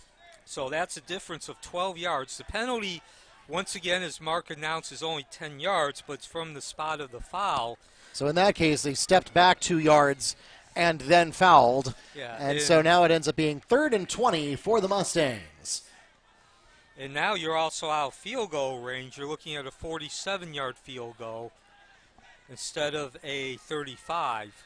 There's that classic Terrell Weathers slide. He's not going to get the first down, but he is going to get some distance back. Weathers on the carry for the Mustangs for a gain of 10 yards on the play. That'll bring up 4th and 10 for Wekiva from the 20-yard line. So now you have an interesting conundrum, Neil. We've been kind of hit and miss from Carmona tonight. This would be the longest he's attempted. Carmona has attempted only, I believe, 2 field goals all season. So, yeah, he's 1 of 2. He did connect for a 30-yarder against West Orange. It was only 3 points in the 49-3. Well, this would be 38 if he went for it from here, and it looks like that is not going to be what the Mustangs decide to do. Frankly, it looked like Schwartz didn't give it a first thought, let alone a second. He immediately sent Davis out. So Davis, 1 back set. Weathers lined up to his right, and we're not going to get this play off. The refs call for a stoppage. I believe we have a Wekiva timeout. The Mustangs will request a timeout with just over 3 minutes remaining in the 3rd quarter. So with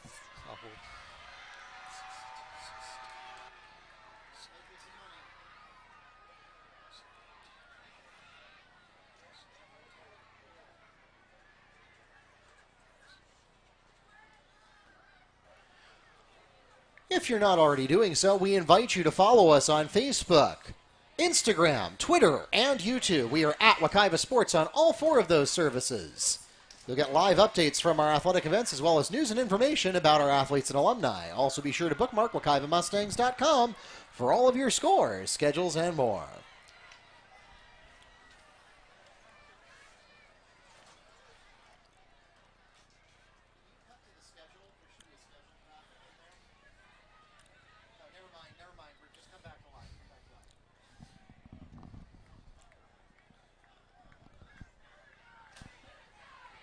the Wekiva Mustangs about to run the 12th play of the series. This is the opening possession of the 3rd quarter.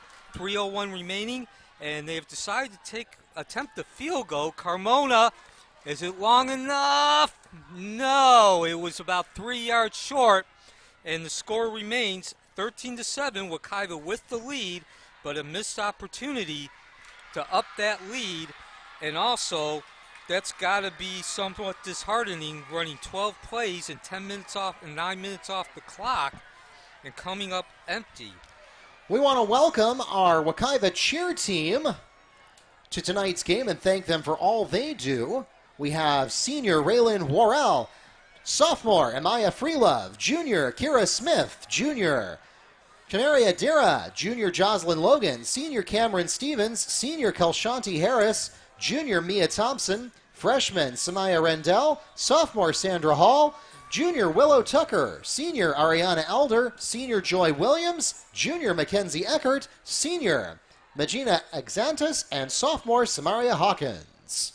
So Evans takes over possession of the ball, runs their first play in the second half with 2:55 remaining and nothing doing. It was a rushing play. And they'll go back to work. Actually, they lost a yard, so 2nd and 11. Peterson, he's got a man, and whoa, Wekiva. Dodged the bullet there. Yeah, dodged the bullet. Take a deep breath, because that was a touchdown. Pass intended for TJ Massey falls incomplete, brings up 3rd and 11. So once again, we go back to that theme of it's not really so much an issue of how many, the number of mistakes the teams are making, which is opening the door for the opponent to get big gains and execute big plays of impact. It's when they're happening, and that certainly was a mistake which goes on the other side in terms of you had an opportunity to create impact, actually to tie the game, and you didn't. Whoever the running back is. Peterson under pressure, rolls right. Throws and... Did he stay in bounds? Yes. Pass completes to TJ Massey.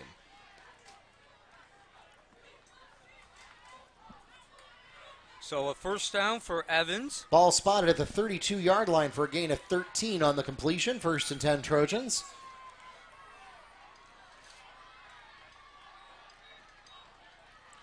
So Evans back to work. Under 2 minutes in a fast-moving third quarter.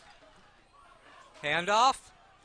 They'll go to the left. A little stutter, a little weave. And LaPlante. That is number 31. That is Wilson Toussaint on the carry. So Toussaint scoring Evans' lone touchdown tonight. Gain of 2 on the play. Brings up 2nd and 8. And the clock continues to tick. Under 1:20 now. Both teams going with the offset eye about 90% of tonight. The pass from Peterson. Caught by Massey over the outstretched arms of the cornerback in one-on-one coverage. Pass is complete from Christian Peterson to TJ Massey. The stop made by Tamarian Foster after the catch. That puts the ball at the 41-yard line for a gain of 7 on the play, and it brings up 3rd and 1 with under a minute remaining in the third quarter. And as Mark just pointed out, 3rd and 1, manageable, very manageable, and opens up the door in terms of options.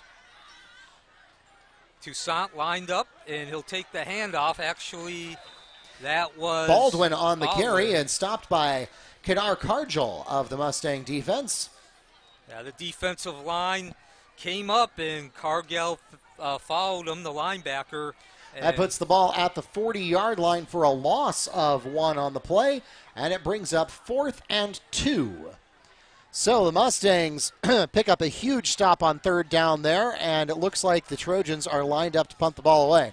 Let's beware of the fake, though. You are only 2 yards from a first down. And with 1 second remaining, the Trojans request a timeout just as time is about to expire on the third quarter. So with 1 second remaining, the Trojans will talk it over. They were lined up to punt with Michelson Solitaire back, and now we will pause for a quick break.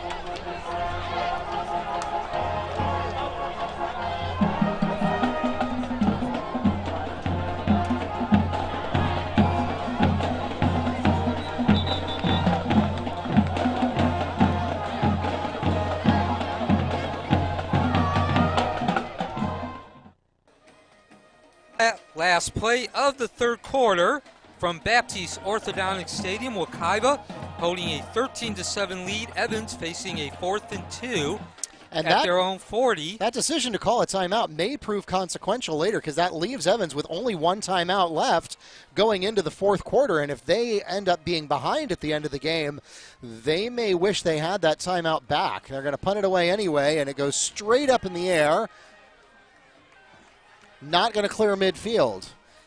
So after that timeout called by Coach Lang, might have just been better to have let the clock run out and go into the fourth quarter. Clovel on the punt gets the ball to the 47-yard line of Trojan territory before it is downed by Evans.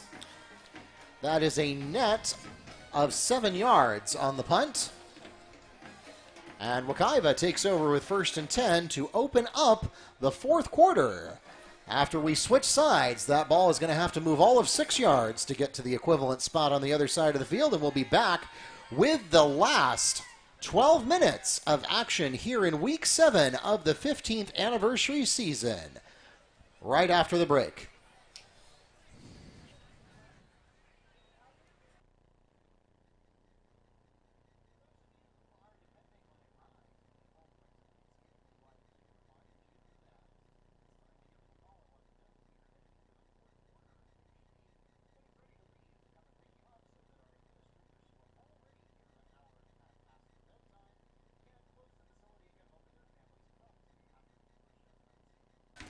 Welcome back to live action at Baptiste Orthodontic Stadium. First play of the drive, first play of the fourth quarter, and that honor goes to Terrell Weathers on the carry for the Mustangs.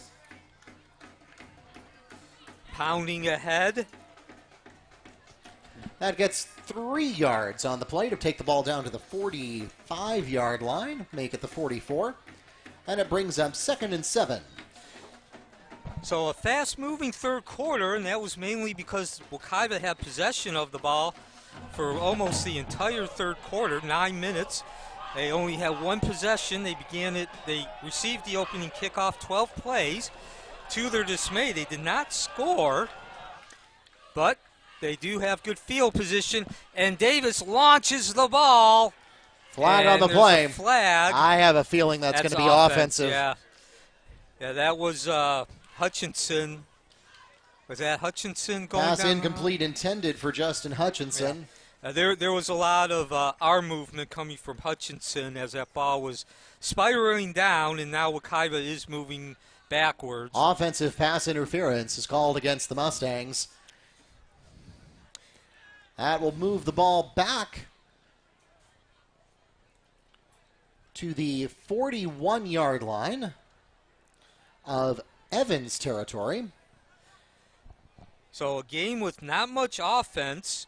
Both teams have had some opportunity to maybe build some offense. Nothing that would catch the eye. 2nd and 22 coming up for Wekiva. But they certainly could get over 200 yards, as it was really the only offense for either team has come from Chris Reed. He's caught 6 passes for 97 yards. And then, of course, Sincere Edwards, the big defensive lineman, scoring both of Wekiva's touchdowns from the ground.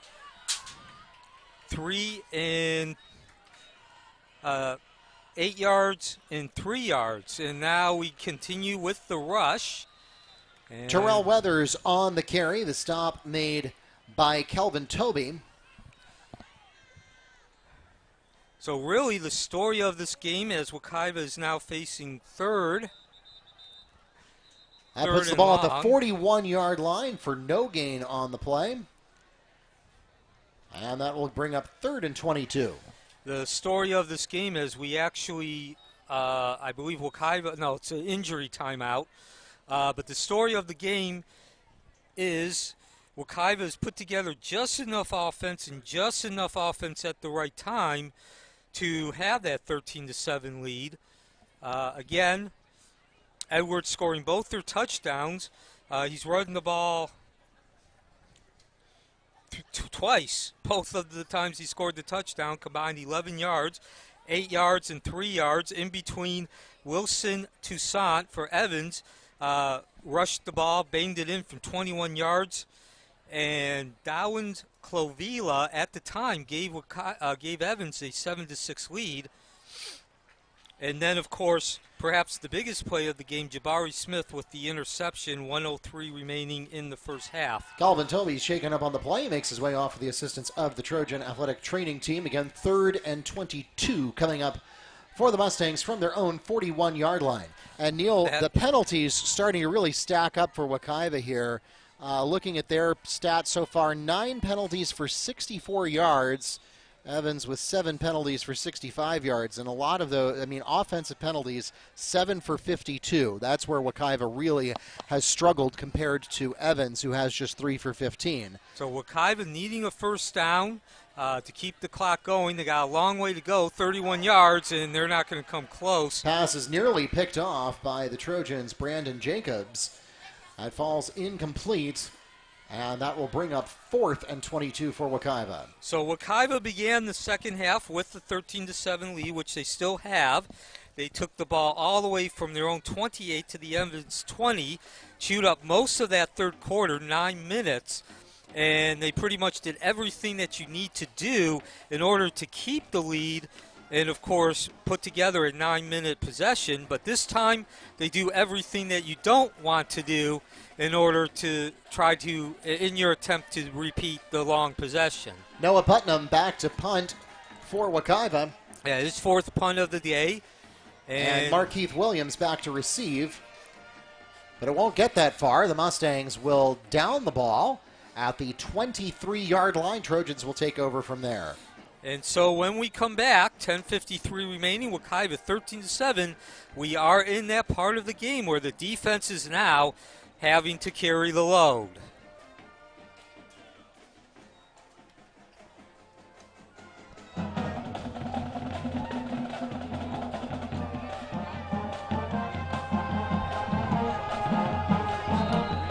And welcome back to Baptiste Orthodontic Stadium.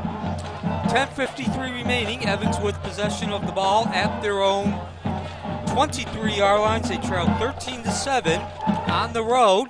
The handoff and a beautiful start to this possession. If you're part of Wekiva Nation, smothered. The running back smothered, and a big loss. Let's see. Was that Toussaint again? Let's say it was. Stop made for the Mustangs by Mike Hippolyte. That pulls the ball all the way back to the 11-yard line for a loss of 12 on the play. Yeah, and that now means it's 2nd and 21. Not only are you deep in your own territory, you got 21 yards to keep the possession of the ball. So Chris Peterson, who does complete 61% of his passes, drops back. Yeah, that was just a little underthrown, and the pass intended for Wilson Toussaint, not able to run back to the route in time. It falls incomplete, and it brings up 3rd and 22 for the Trojans. So, Neil, you can credit part of this to excellent performance by the Wekiva defense. A little bit of lackluster action there from the Trojan offense, but either way, if the Mustangs can make this stop here on 3rd down, Evans has had a really rough night punting, and that could make a huge difference in field position. Peterson's going to try to pass, but he's got nowhere to go. The pocket collapsed, and down goes Peterson on 3rd down. David Watkins with the Mustangs sack, and that pulls the ball all the way back to the 6-yard line. A loss of 5 on the sack, and it brings up 4th and 27. And Neil, you can't ask for better than this. A team that has struggled with punting all night is going to be kicking it out of the back of their own end zone. Yeah, in the shadow of their end zone. A low snap. And Ball's it's blocked! Blocked, caught by one of the Wekiva men. He turns upfield, and he's going to score! Sincere Edwards runs it back for a touchdown after the punt is blocked by Mike Hippolyte. Hippolyte with the block. Edwards catches the ball, and the defensive lineman continues to show his footwork. Nifty left to right movement, and that's the equivalent of a hat trick in hockey. 3 touchdowns tonight for Sincere Edwards, 19-7, Wekiva with 10:01 remaining. So in a game that has not featured much offense, Wekiva with 149 at halftime, Evans 134. Wekiva has put together a handful of those plays which have tremendous impact, and this block punt turned into a touchdown by Sincere Edwards has the biggest impact. Not only do they increase the lead, it's now 3 with 10:01 remaining. Wekiva going for the 2-point. Rooney in, quick pass, and no 2-point conversion. Pass intended for Reed falls incomplete. So the try is no good. So Mustang lead remains 19-7 with 10 minutes, 1 second remaining in the 4th quarter. And Neil, about where was Edwards when he picked up that blocked punt? I believe he was around the 25.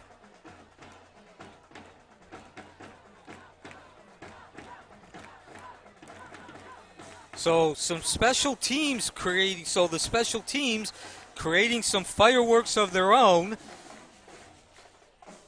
Wekiva with only 149 yards of total offense at halftime. They're now about 210. But that's been enough for Wekiva to take a 19-7 lead.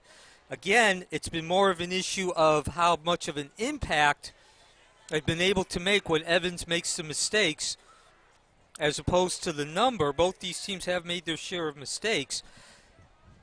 But perfect example, the block punt that we just saw, Wekiva turning it into 6 points and further increasing their lead. And that was an ugly kickoff. Flag on the play. That'll be an illegal kickoff out of bounds. And, yeah, I think we're seeing an emerging offensive star tonight. Sincere Edwards scoring 3 touchdowns, the first 2 the more conventional means. And then one on special teams. 8-yard rush and a 3-yard rush, and then capping it off with the block return for a touchdown. And for those of you who follow hockey, if you don't, in hockey, when you score three goals in a game, that's called a hat trick. And if you score 3 goals in a row, that's called the natural hat trick. And Edwards has done the equivalent, as Evans now faces a 19-7 lead under 10 minutes remaining. And Foster burying the receiver, not letting him anywhere to run after catching. Gaborius Baldwin on the carry. That takes the ball backwards to the 38-yard line for a loss of 2. The stop made by Kadar Kargel. 2nd and 12 coming up for the Trojans. Peterson, a 61% completion rate, not much better, not much anywhere close to tonight, and now he won't even get the chance to get the ball off. Again, that defensive line collapsing as soon as the ball was sacked snapped. By number 20, Mike Hippolyte.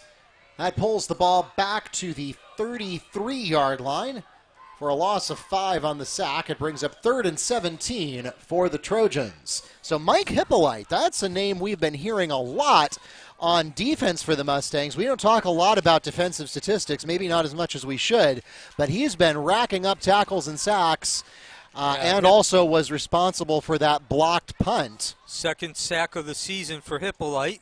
Peterson's just going to go for Airs it out. Oh, he airs it out. Yeah, you saw that Hakeem Lowe tripped there. If T.J. Massey had been 2 more steps ahead on that route, he would have had a touchdown. Yeah, but let's also credit the defensive line. Again, that ball was not thrown to the receiver because of the pressure. Yeah, so the Mustang defensive line really, even though Hakeem Lowe wasn't able to get the coverage done in the secondary on that particular play, it didn't matter because the ball was underthrown. And so another punt attempt from Evans. This time they don't That's have a lot a problem. That's their best punt of the night, not only in terms of the distance, but in terms of getting it off. And Reed's doing a number down the right sideline. And he finally runs into a host of Evans Trojans, but not before he gains about 50 yards. Again, nothing fancy. Evans made the mistake. They left that whole right side of the field open, and Reed turned on the accelerator. Christopher Reed on the return. There is a flag at midfield. So Reed signing with the University of Utah earlier this week, the Pac-12 member. Unfortunately for Reed, and in the bigger picture, the Mustangs are not going to get nearly as good the field position as initially appeared. Holding is called against the Mustangs during the return. So part of Chris Reed's return will come back after the 10-yard penalty is assessed from the spot of the foul. That'll put the ball back into Mustang territory at the 40-yard line. That's still solid starting position for any team.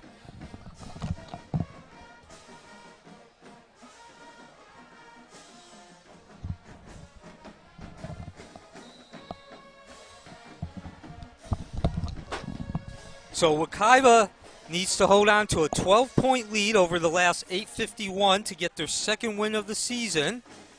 And they begin with a rush.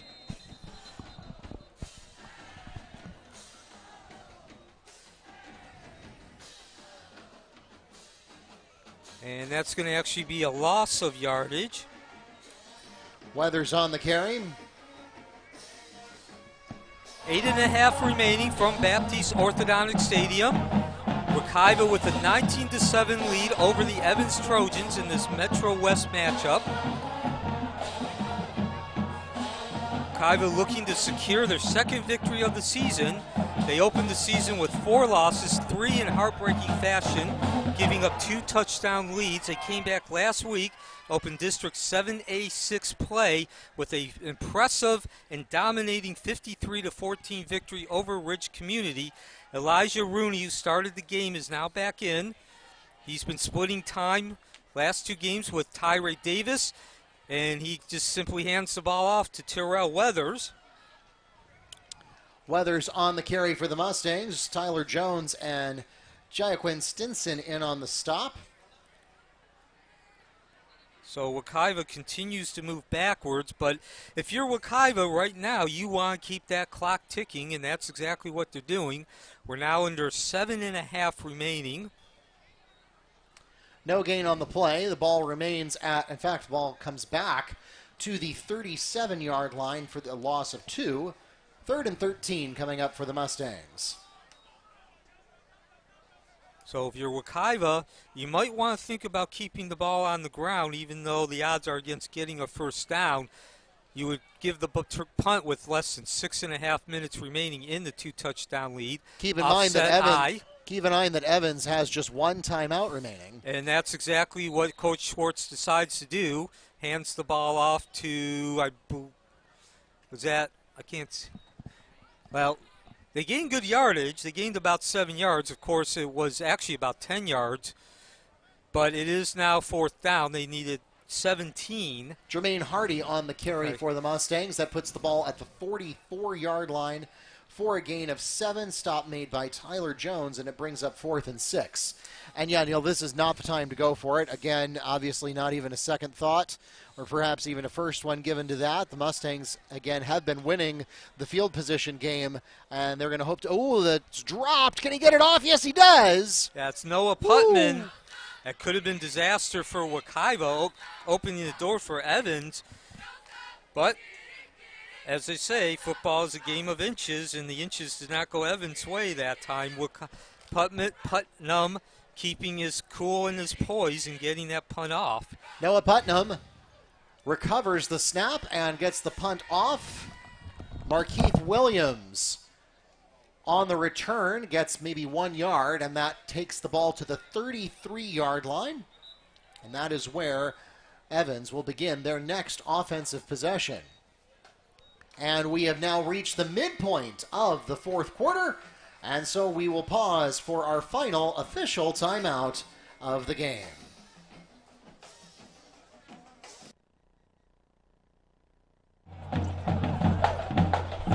For those of you who are in need of a ride to get home from tonight's game, we want to remind you, if you have not already done so, to give them a call and let them know we are headed into the last 6 minutes of the ball game. That means we're going to probably wrap things up here in about 15 minutes. And since our administrators are already late getting home to their families thanks to the lightning delay, we would appreciate all the help that you could offer them in allowing them to close up the facility promptly after the conclusion of tonight's game. Thanks for your cooperation.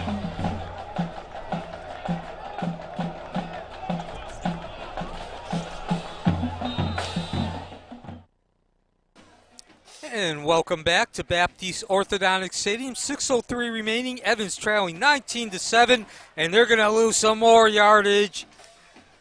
Take it. That was a running back trying to. Well, no, it was a wide receiver trying to be a running back. Yes, excuse me. TJ Massey on the carry, and that will take the ball back to the 22-yard line for a loss of 11. So, not a big play in terms of Wekiva taking the lead and then really establishing the terms by which the game's going to be played, but that certainly goes a long way towards securing what Wekiva is trying to get, what Wekiva hopes is a second consecutive victory. Peterson, the quarterback, he's going to go deep and incomplete. Contact with the ball, and when the ball delivered, Felix Barrington, the intended receiver, as the pass falls incomplete. Michael Foster had the coverage for the Mustangs, and that will bring up 3rd and 21. And again, Michael Foster, this is only his 3rd game playing defense, in his first year playing football altogether. He was a wide receiver, and the coaches decided to move him over to the secondary 3 games ago. He has 2 interceptions, and he has come up with 7 of those plays, pass breakups. So third and 20 plus for Evans. Peterson drops back under pressure, rolls left, finds his man over the middle, and he's immediately taken down, running into a host of secondary players. Pass completes to Henry Calixte. Hakeem Lowe makes the stop after the completion. And that's another stat that we have to talk about, Mark. Calixte came into this game. He was the second leading receiver for Evans, 16 receptions, 148 yards.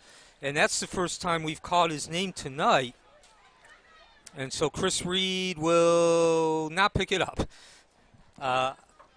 I'm sure discretion being the better part of valor. I guess sometimes when you're in high school you like to do some theatrics, but I think Coach Schwartz would have probably just been rather he just ran away from the ball. So 4:22 remaining. Markeith Williams on the punt, and it is downed at the 22-yard line of Mustang territory. Wekiva takes over with 1st and 10 from there. And so if you're Wekiva, with that 2-touchdown lead, 4:22, your main concern is take time off the clock. I don't think we're going to see much passing. Wekiva looking for a 2nd consecutive victory. They opened the season with 4 consecutive losses. 3 of the 4 they gave up a 2-touchdown lead. That's Elijah Rooney out of the shotgun, the inside handoff. And again, it's more important to run time off the clock than necessarily how much yardage you gain at this point. Jermaine Hardy on the carry for the Mustangs. That's a gain of 3 on the play. It brings up 2nd and 7. Now, with that said, you also don't want to go backwards either. So Wekiva will not have nearly as many yards as they did last week. They put together 404 yards, but they have over 250. And again, they were able to get those yards when they needed them. And in terms of having impact, they had the bigger impact than Evans' yardage. 3.5 remaining. Rooney taking his time, looks several times over to the bench. And now the blitz coming from Evans, a quick handoff. Hardy taking this handoff again, and not a tremendous amount, but they did gain a couple of yards, which certainly is a lot better than it looked like. And this is an important victory for Wekiva, assuming they can hold on the last 3:25 as we have a timeout. Terrell Weathers on the carry. That takes the ball another 2 yards. And it will bring up 3rd and 5, maybe a long 5 or a short 6, as the Trojans take their final timeout. Not only, and this is an important victory provided Wekiva can hold on for 3.5 minutes, not only because it'll up them to 2 and 4, but it really gives them some confidence, something of a blueprint going into next week's game against Edgewater, Mark. So we want to invite you to join the Mustangs on the road. October 15th, they are at Edgewater. They are a perennial powerhouse, so that should be a great game. That is a district and a metro game. And then coming up after that, your next chance to catch them at home is going to be October 22nd against East Ridge, and that will be senior night. That game will be broadcast on YouTube as well as the NFHS network. So welcome back, Baptiste Orthodontic Stadium, 19-7, Wekiva with the lead possession. Rooney passed to Reed, who's going backwards, but he's still on his feet, so I guess there's still hope. And he goes all the way from the left side of the field to the right to lose a number of yards. And Evans is saying there was a fumble on the play. Yeah, there was a fumble on that play. Yeah, you can see that the Wekiva defense is now trotting onto the field. So was that a forward pass? Yes, that was a forward pass. Reed started running backwards. And we now literally have an injury to the insult. So 3:10 remaining, and that's really the only mistake Wekiva's made in terms of providing Evans with an advantage or an opportunity to turn a mistake into points. tonight. Wekiva has made a number of mistakes, but certainly none that have given Evans the opportunity to score.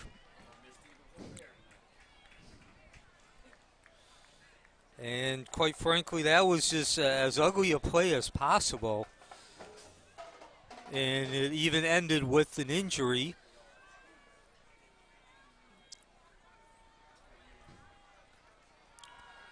So Evans does have one last hope remaining. Taking over possession of the ball at the Wekiva 20-yard line, so inside the red zone. 3:10 remaining. And Wekiva's defense needs to come up big. They certainly don't want to open that door. Let Evans score late in this game. The pass, no pass. Peterson's going to run straight up the middle, and he will have a first down inside the 5-yard line. Coach Schwartz said that both their quarterbacks can scramble. Christian Peterson on the carry, and he is stopped by number 6, Hakeem Lowe. That puts the ball at the 4-yard line, and it brings up first and goal. 2:53 remaining. Clock stops temporarily. Handoff.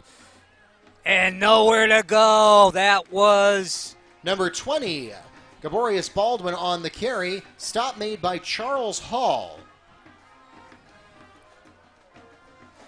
As a matter of fact, that's a 2-yard loss, Mark.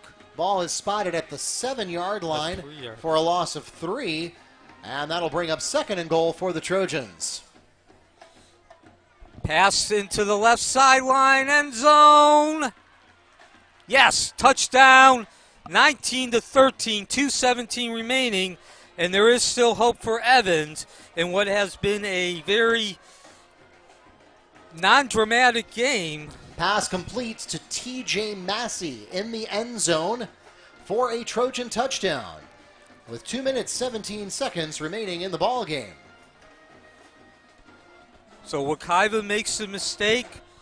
Chris Reed specifically trying to make something when there was nothing. He fumbles the ball after losing about 10 yards. And Evans takes over possession at the 20-yard line, and they cut the lead to 1, but that'll help the block. So that will keep the score at 19-13. And if Evans can score one more touchdown, they now do have to convert a PAT in order to take the lead. Clovel's extra point attempt is blocked. The ball is immediately dead, and so it remains a 6-point ball game. 19-13 the score with 2 minutes, 17 seconds remaining in the ball game. So when we return, Wekiva will have 2 minutes, 17 seconds. Can they take off the remaining time on that clock?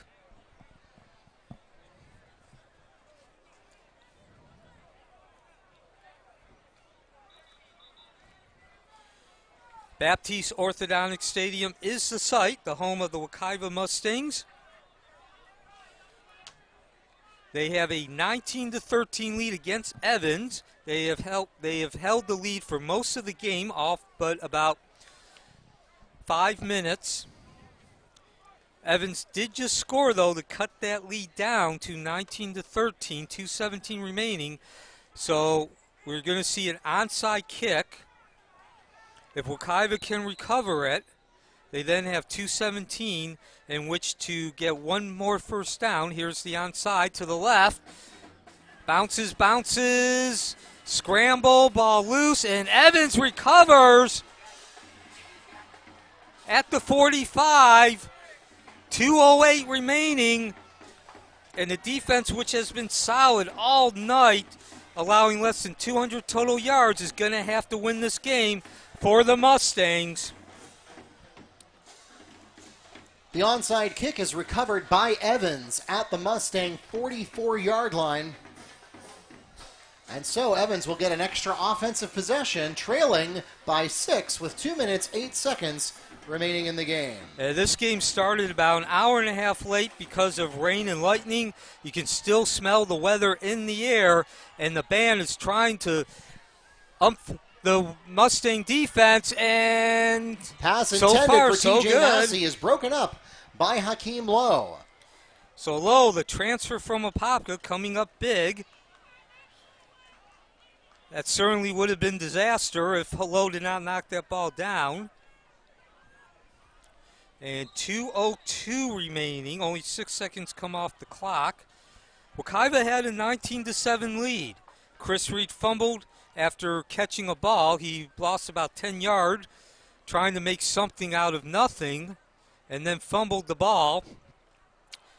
Evans took over at the 20-yard line, and 3 plays later, Peterson found Massey in the back left corner of the end zone to cut that lead to 19-13. The Mustangs request their second timeout of the second half.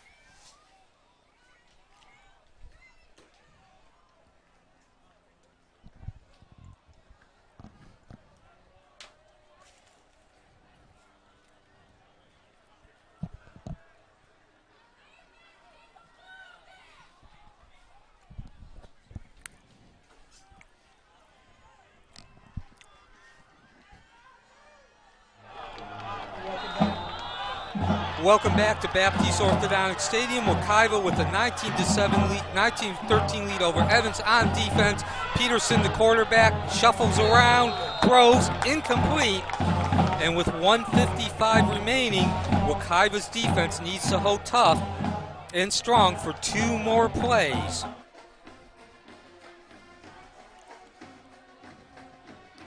Pass falls incomplete. Intended for Henry Calixte. Quaidar Cargill has the coverage for the Mustangs, and it brings up 3rd and 10 for the Trojans. So now with less than 2 minutes remaining, Neil, this is pretty much it right here. I mean, Yeah, you got 2 plays to get 10 yards if you're Evans. Obviously in 4-down territory at this point. 1 back set, no fullback, no tight ends. Trips on the right. Peterson steps up. Under pressure. He's got a long way to go. And he is taken down, but that does set up a short fourth down. Christian Peterson, finding nothing in the secondary, has to run it himself. He is tackled by the Mustangs' Davion Watkins after a gain of 8, and it brings up 4th and 2 for the Trojans from the Mustang 36. All right, Neil, this is it. The ball game right here. Peterson, 1 back set. Again, 2 Evans has receivers no on each timeouts. side. Oh, no, the Mustangs moved. I think this is going to be offsides. And it is. Flag on the play. Offsides called against the Mustangs defense. And that is enough for a Trojan first down. Yeah, and we don't need to say anything, Mark. That speaks for itself. Yep. I think that Coach Schwartz probably, his lifetime was just shortened by about 20 minutes. His heart is working a little harder right now. Yeah, he's going to need some love when he gets home tonight. He's going to need some Tums, that's for sure. In the meantime, 1st and 10 at the Wekiva 31. Evans trying to score what would be a tying touchdown, 19-13. Peterson drops back. He's under pressure, steps up, and he's going deep. Long open caught man! Into the end zone. Caught. Waiting for the official signal. There yes. it is. Touchdown to number 23, Henry Calixte, for 31 yards. 19-19. 31 yards TDs. 1:06 remaining in the 4th quarter. Now remember, Evans was unable to convert their last PAT. That's why it's a 6-point deficit, or was a 6-point deficit instead of 5. And Evans, I believe, is going to go for the 2-point conversion. Kennard Lang. Wow, that's guts. No, they are going to go for the 1. That's Dowens Clovell, who's 1 of 2 on PATs.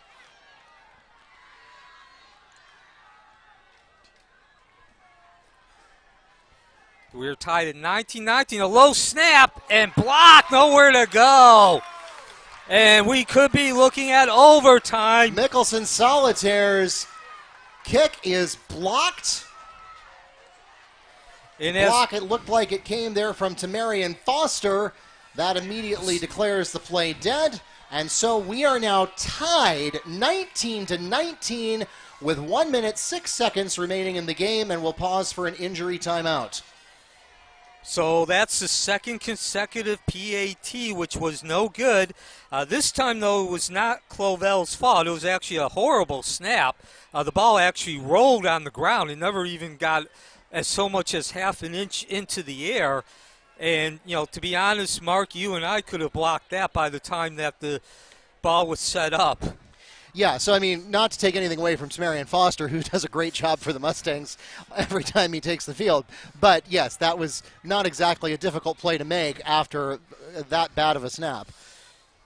So Wekiva once again had a 2-touchdown lead, 19-7. This time it might even be the most painful because Evans has scored both their touchdowns.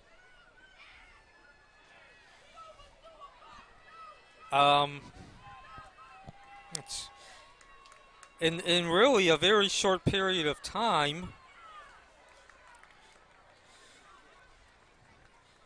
They've scored their touchdowns in about 3 minutes. What was the score of the time of the first Evans touchdown? So Wekiva, this is a situation that could become very disheartening. As I just said, it could be even the most disheartening.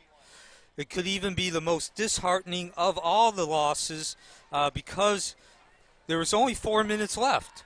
Evans scored the touchdown, which cut the lead to 19-13 with 3:51, and now with 1:06. But the good news is you still do have 1:06 remaining, 66 seconds, and you only need a field goal. You don't need to get the ball into the end zone. So Evans again. Kickoff out of bounds. That'll be an automatic penalty. So that'll help. Yes, we've talked about it all game that Evans just is very much, in terms of the makeup, a mirror image of Wekiva. Both these teams are the same. They're young. They make a lot of mistakes. They make a lot of plays. They're learning how to win. And one of those areas is special teams. And that's certainly, as Mark just pointed out, it's only 5 yards, but in a 19-19 ball game with 1:06 remaining, and you only need a field goal, those 5 yards could be the difference. So Wekiva will begin at its own 35-yard line. And let's see who comes out under center. Who the quarterback's going to be. We've seen both Rooney and Davis during the last 2 games. Neither of them has really done anything to promote themselves as the number 1 guy. And it's going to be Davis trotting out. And James Brown is now in the backfield. Terrell Weathers. He's coming off to the sideline. Mustangs will begin this drive from their own 35-yard line. 1st and 10, 1 minute, 6 seconds left in regulation. Can't believe I'm saying that. This game already started an hour and 40 minutes late, and if Wekiva doesn't score here, it's about to get later. James Brown on the carry for the Mustangs. Stop made by Jancy LaPlante. Clock continues to run, 50 seconds. No gain. I guess Wekiva was trying to sneak, maybe catch Evans sleeping with the rush instead of a pass. They got trips on the left now. Davis drops. Plenty of time. Now rolls left. Finds his man, Chris Reed. Did he stay in bounds? Yes, he did. Who else would it be? Chris Reed with his 8th reception. Pass is complete to number 2, Christopher Reed, who is out of bounds in Trojan territory at the 42-yard line. First down, Mustangs. That's a 23-yard completion. First down for Wekiva, 29 seconds remaining.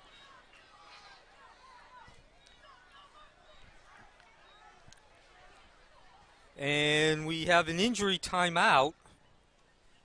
That is one of the Wekiva players down. Now keep in mind that Evans has no timeouts remaining. Wekiva has one. That's what those gold bars at the bottom of your screen indicate.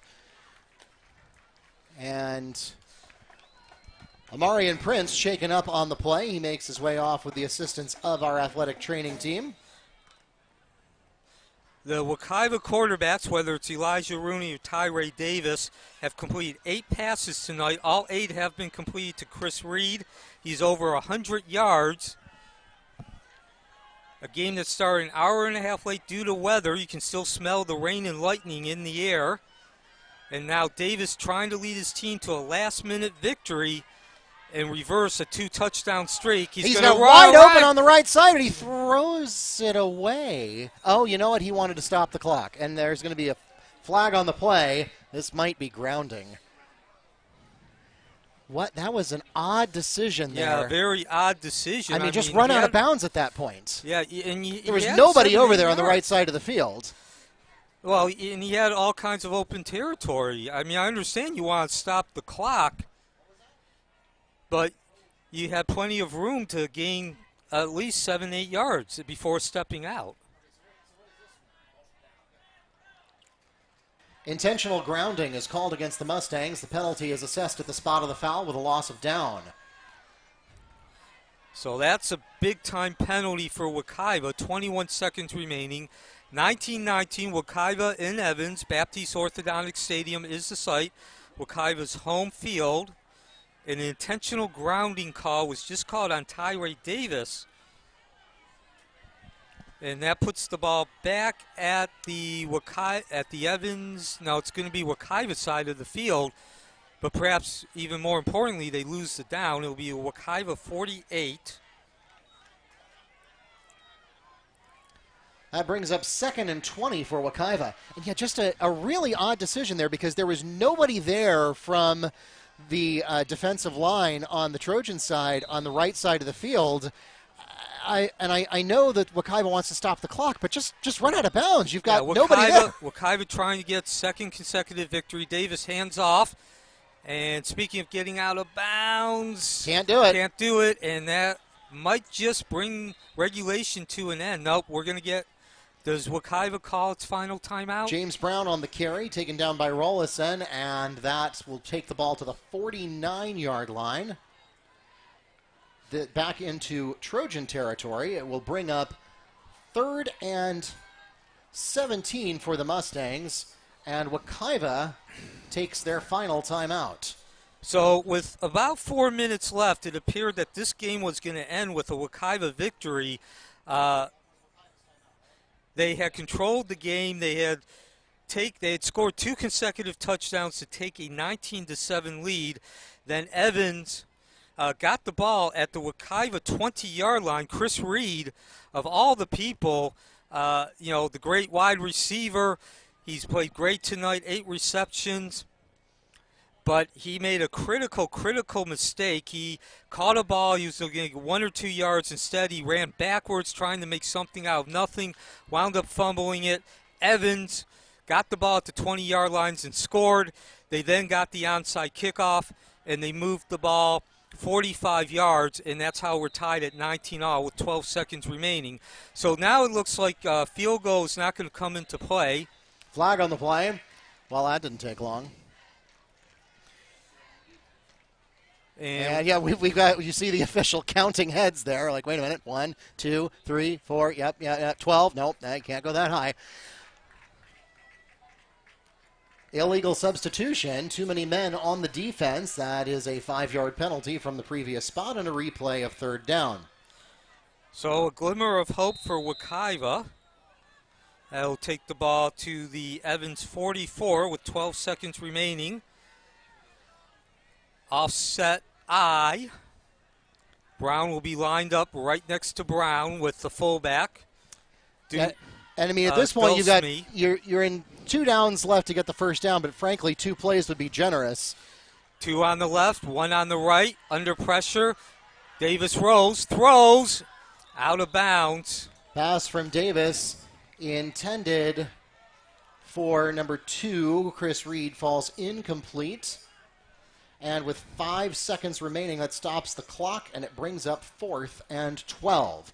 So I think it's pretty safe to say, Neil, that this is going to be the last play of regulation. It's end zone or bust. Yep. So once again, Wekiva had a 19-7 lead with just under 4 minutes. Evans scoring 2 touchdowns, one at 3:51 and 1:06. In between, they recovered an onside kickoff, and we are tied at 19-19 on the last play of regulation in this Metro Conference matchup. Davis, hands off. That's not going anywhere. And hand off to Terrell Weathers, and the stop is made by Jermaine Thomas, and that will take us to the end of regulation. If you thought that this game was already running late, it's about to run later. Ball is spotted at the 44-yard line. That is, of course, no gain on the play. It would have been over on downs, but it doesn't matter because we have run out of time, and we are going to overtime. Those of you not familiar with high school overtime rules, it is often known as the Kansas City overtime system. Each team will get the ball at the 10-yard line and have 4 downs to score. Then whichever team did not get the ball will get the ball at the same 10-yard line and have 4 downs to score. If the score remains tied after that, we switch sides and do it all again until we can go through a series of each team having the ball where one has a higher score than the other. Once again, we'll go to midfield for the coin toss to see who's going to play first. And so Wekiva holding a 19-7 lead, finds itself 19-19 going into overtime. This was a game that started an hour and a half late due to rain and lightning. All 150 fans or so are still here. But most importantly, as we are now 11:15 p.m., Wekiva looking to establish a two victory streak, a streak of 2 victories. They won their first game last week, an impressive 53-14 victory over Ridge Community. Evans looking to snap a 4-game losing streak. They won the first 2. Evans plays Ocoee next week, while Wekiva will not only return to District 7A6 action, but they will be taking on State Powerhouse and the presumed favorite, Edgewater. So certainly Wekiva would be an underdog going into that game. But you want to go in. Certainly there's a big difference between going into a game with a 2-game winning streak as opposed to losing your last game and giving up a 19-7, a 2-touchdown lead. Quickly looking at the stats, we mentioned it. The only receptions tonight by Christopher Reed, 8 receptions, 109 yards. Terrell Weathers, 25 attempts rushing, exactly 100 yards.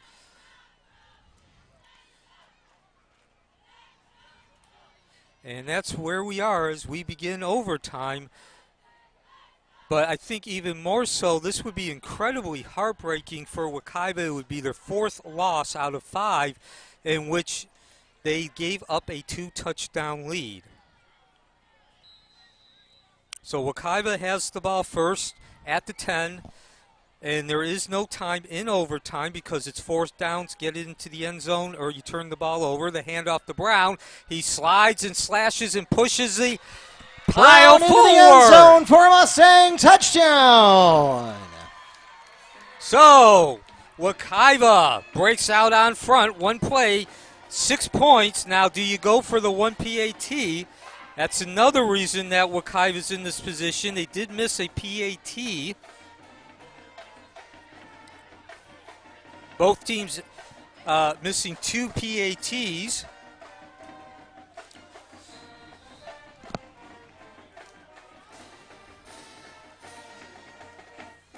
Wekiva going back in front, 25-19.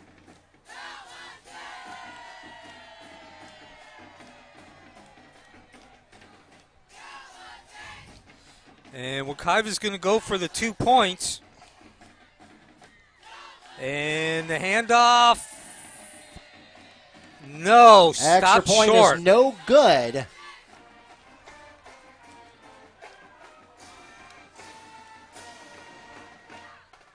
So at the end of OT1, first half of it anyway, the Mustangs pick up 6. So that means that the Trojans will now get the ball at the same 10-yard line. They have 4 downs, and they must score a touchdown. If they score a touchdown and do not get the extra point, then we will go to a second overtime.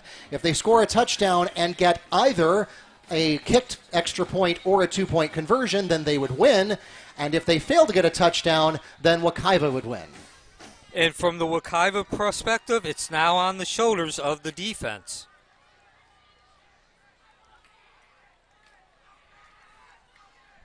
So James Brown puts Wekiva back in front, 25-19, a 10-yard touchdown run.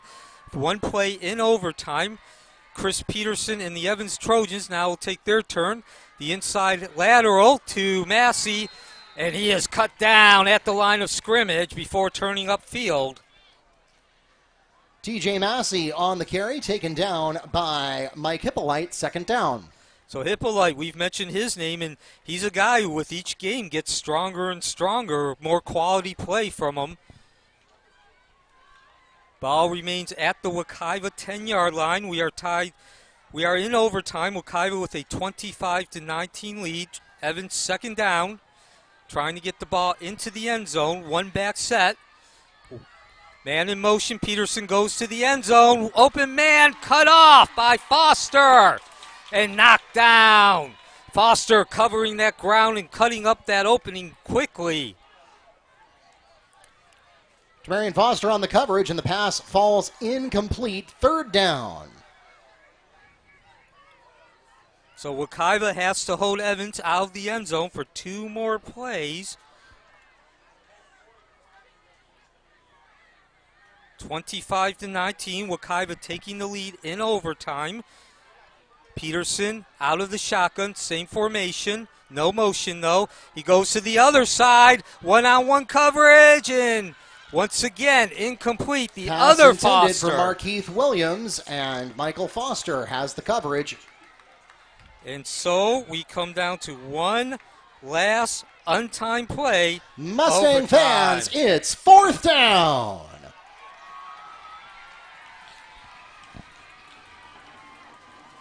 (25-19), Wekiva with the lead. James Brown scoring, 10-yard rush to open up this overtime. You see your camera shaking there because the stands are literally rattling with fans stomping their feet. And the band, the percussion part of the band is certainly making their presence known as we are at 11:20 at night, a game that started an hour and a half late due to rain and lightning. The Trojans request their overtime timeout. And that is something I neglected to mention, the timeout rules for overtime. Each team gets 1 additional timeout. So that means Wekiva now has 1 timeout available to them. Evans had 1 timeout that they have just used. Wekiva looking to earn its 2nd consecutive victory going into next week against State Powerhouse in the presumed District 7A6 favorite Edgewater. Certainly it's a much different feel going into that game on a 2-game winning streak as opposed to going in off of a loss in which a 2-touchdown lead was given up. One last play. Evans from the 10-yard line in overtime. Wekiva trying to hold a 25-19 lead. Peterson out of the shotgun, 1 back set, 2 receivers on the left, 1 on the right, and a flag, dead ball foul. Nope. No penalty. Just the Mustangs another requested their timeout of the overtime period prior to the snap, and so that will not count as a play. Now both Evans and Wekiva have used their 1 overtime timeout, and so it will be again 4th and goal from the 11-yard line. The Trojans must score a touchdown on this play, or the Mustangs will automatically win the game. So Coach Schwartz had 1 more timeout to work with. He takes advantage of it, not just using it, but he wanted to see what formation, how Evans was going to line up. And there's also this concept of icing the kicker. In this case, there was no kicker on the play, but I think there might have been a little bit of icing the quarterback going on. So once again, Wekiva looking to win its 2nd consecutive game in a row, go into Edgewater next week. on that 2-game winning streak as opposed to taking on the state powerhouse and District 786 favorite after giving up a 2-touchdown lead in a loss. Peterson, same formation, 2 receivers left, 1 right, drops back and sacked! Game, Peterson is sacked by Sincere Edwards, and that's the end of the ball game. Mustangs win 25-19 in overtime. Game, set, match for Wekiva. They will go to Edgewater next week on a 2-game winning streak, and certainly with no loss of confidence after pulling out as dramatic a victory as possible. The sack on the very last play, overtime, secures the 25-19 victory. The blitz called, and Wekiva certainly not wasting any time getting in the backfield in Peterson's face to close out the victory. All right, well, we are not going to belabor the point here. You see our cameras already shutting down because it is now 11:25 almost at night as we are ready to wrap things up here at Baptiste Orthodontic Stadium. Thanks for tuning in tonight. We are going to get home to our families. We hope that you are home with yours. And again, the Mustangs on the road next week to take on state powerhouse Edgewater. I'll repeat that again for the crowd here. Next week, the Mustangs are on the road on October 15th at 7 p.m. They are at Edgewater to take on the Eagles. Then your next chance to catch them at home is coming up October 22nd against East Ridge. That is your next and last chance to catch Wekiva at home because they are going to end the season on the road for the last 2 weeks. October 22nd is senior night. Make sure you plan to get here or tune in by 6 p.m. where we will start our senior night festivities and then kick off, as always, at 7 o'clock. And another quick note before we go off, just wanted to once again congratulate Keith Dickerson, the head of our broadcast production department. He works with the students who handle the video aspect. Him and his wife are now parents for a second time. They had a baby girl on Wednesday morning. So congratulations to him as we say goodnight and take care from Baptiste Orthodontic Stadium, Wekiva winning its second consecutive 25-19 over the Evans Trojans. Once again, we thank you for joining us here at Baptiste Orthodontic Stadium, whether you are here at the field with us or whether you're tuning in on YouTube or the NFHS network. Our thanks to Mr. Keith Dickerson and his broadcast production team for their coverage of tonight's game. This has been a presentation of Wekiva High School Athletics in association with Orange Technical College, both a proud part of Orange County Public Schools. For Neil Fisher, this is Mark Barchi, the voice of the Mustangs, wishing you a good night and a great long weekend.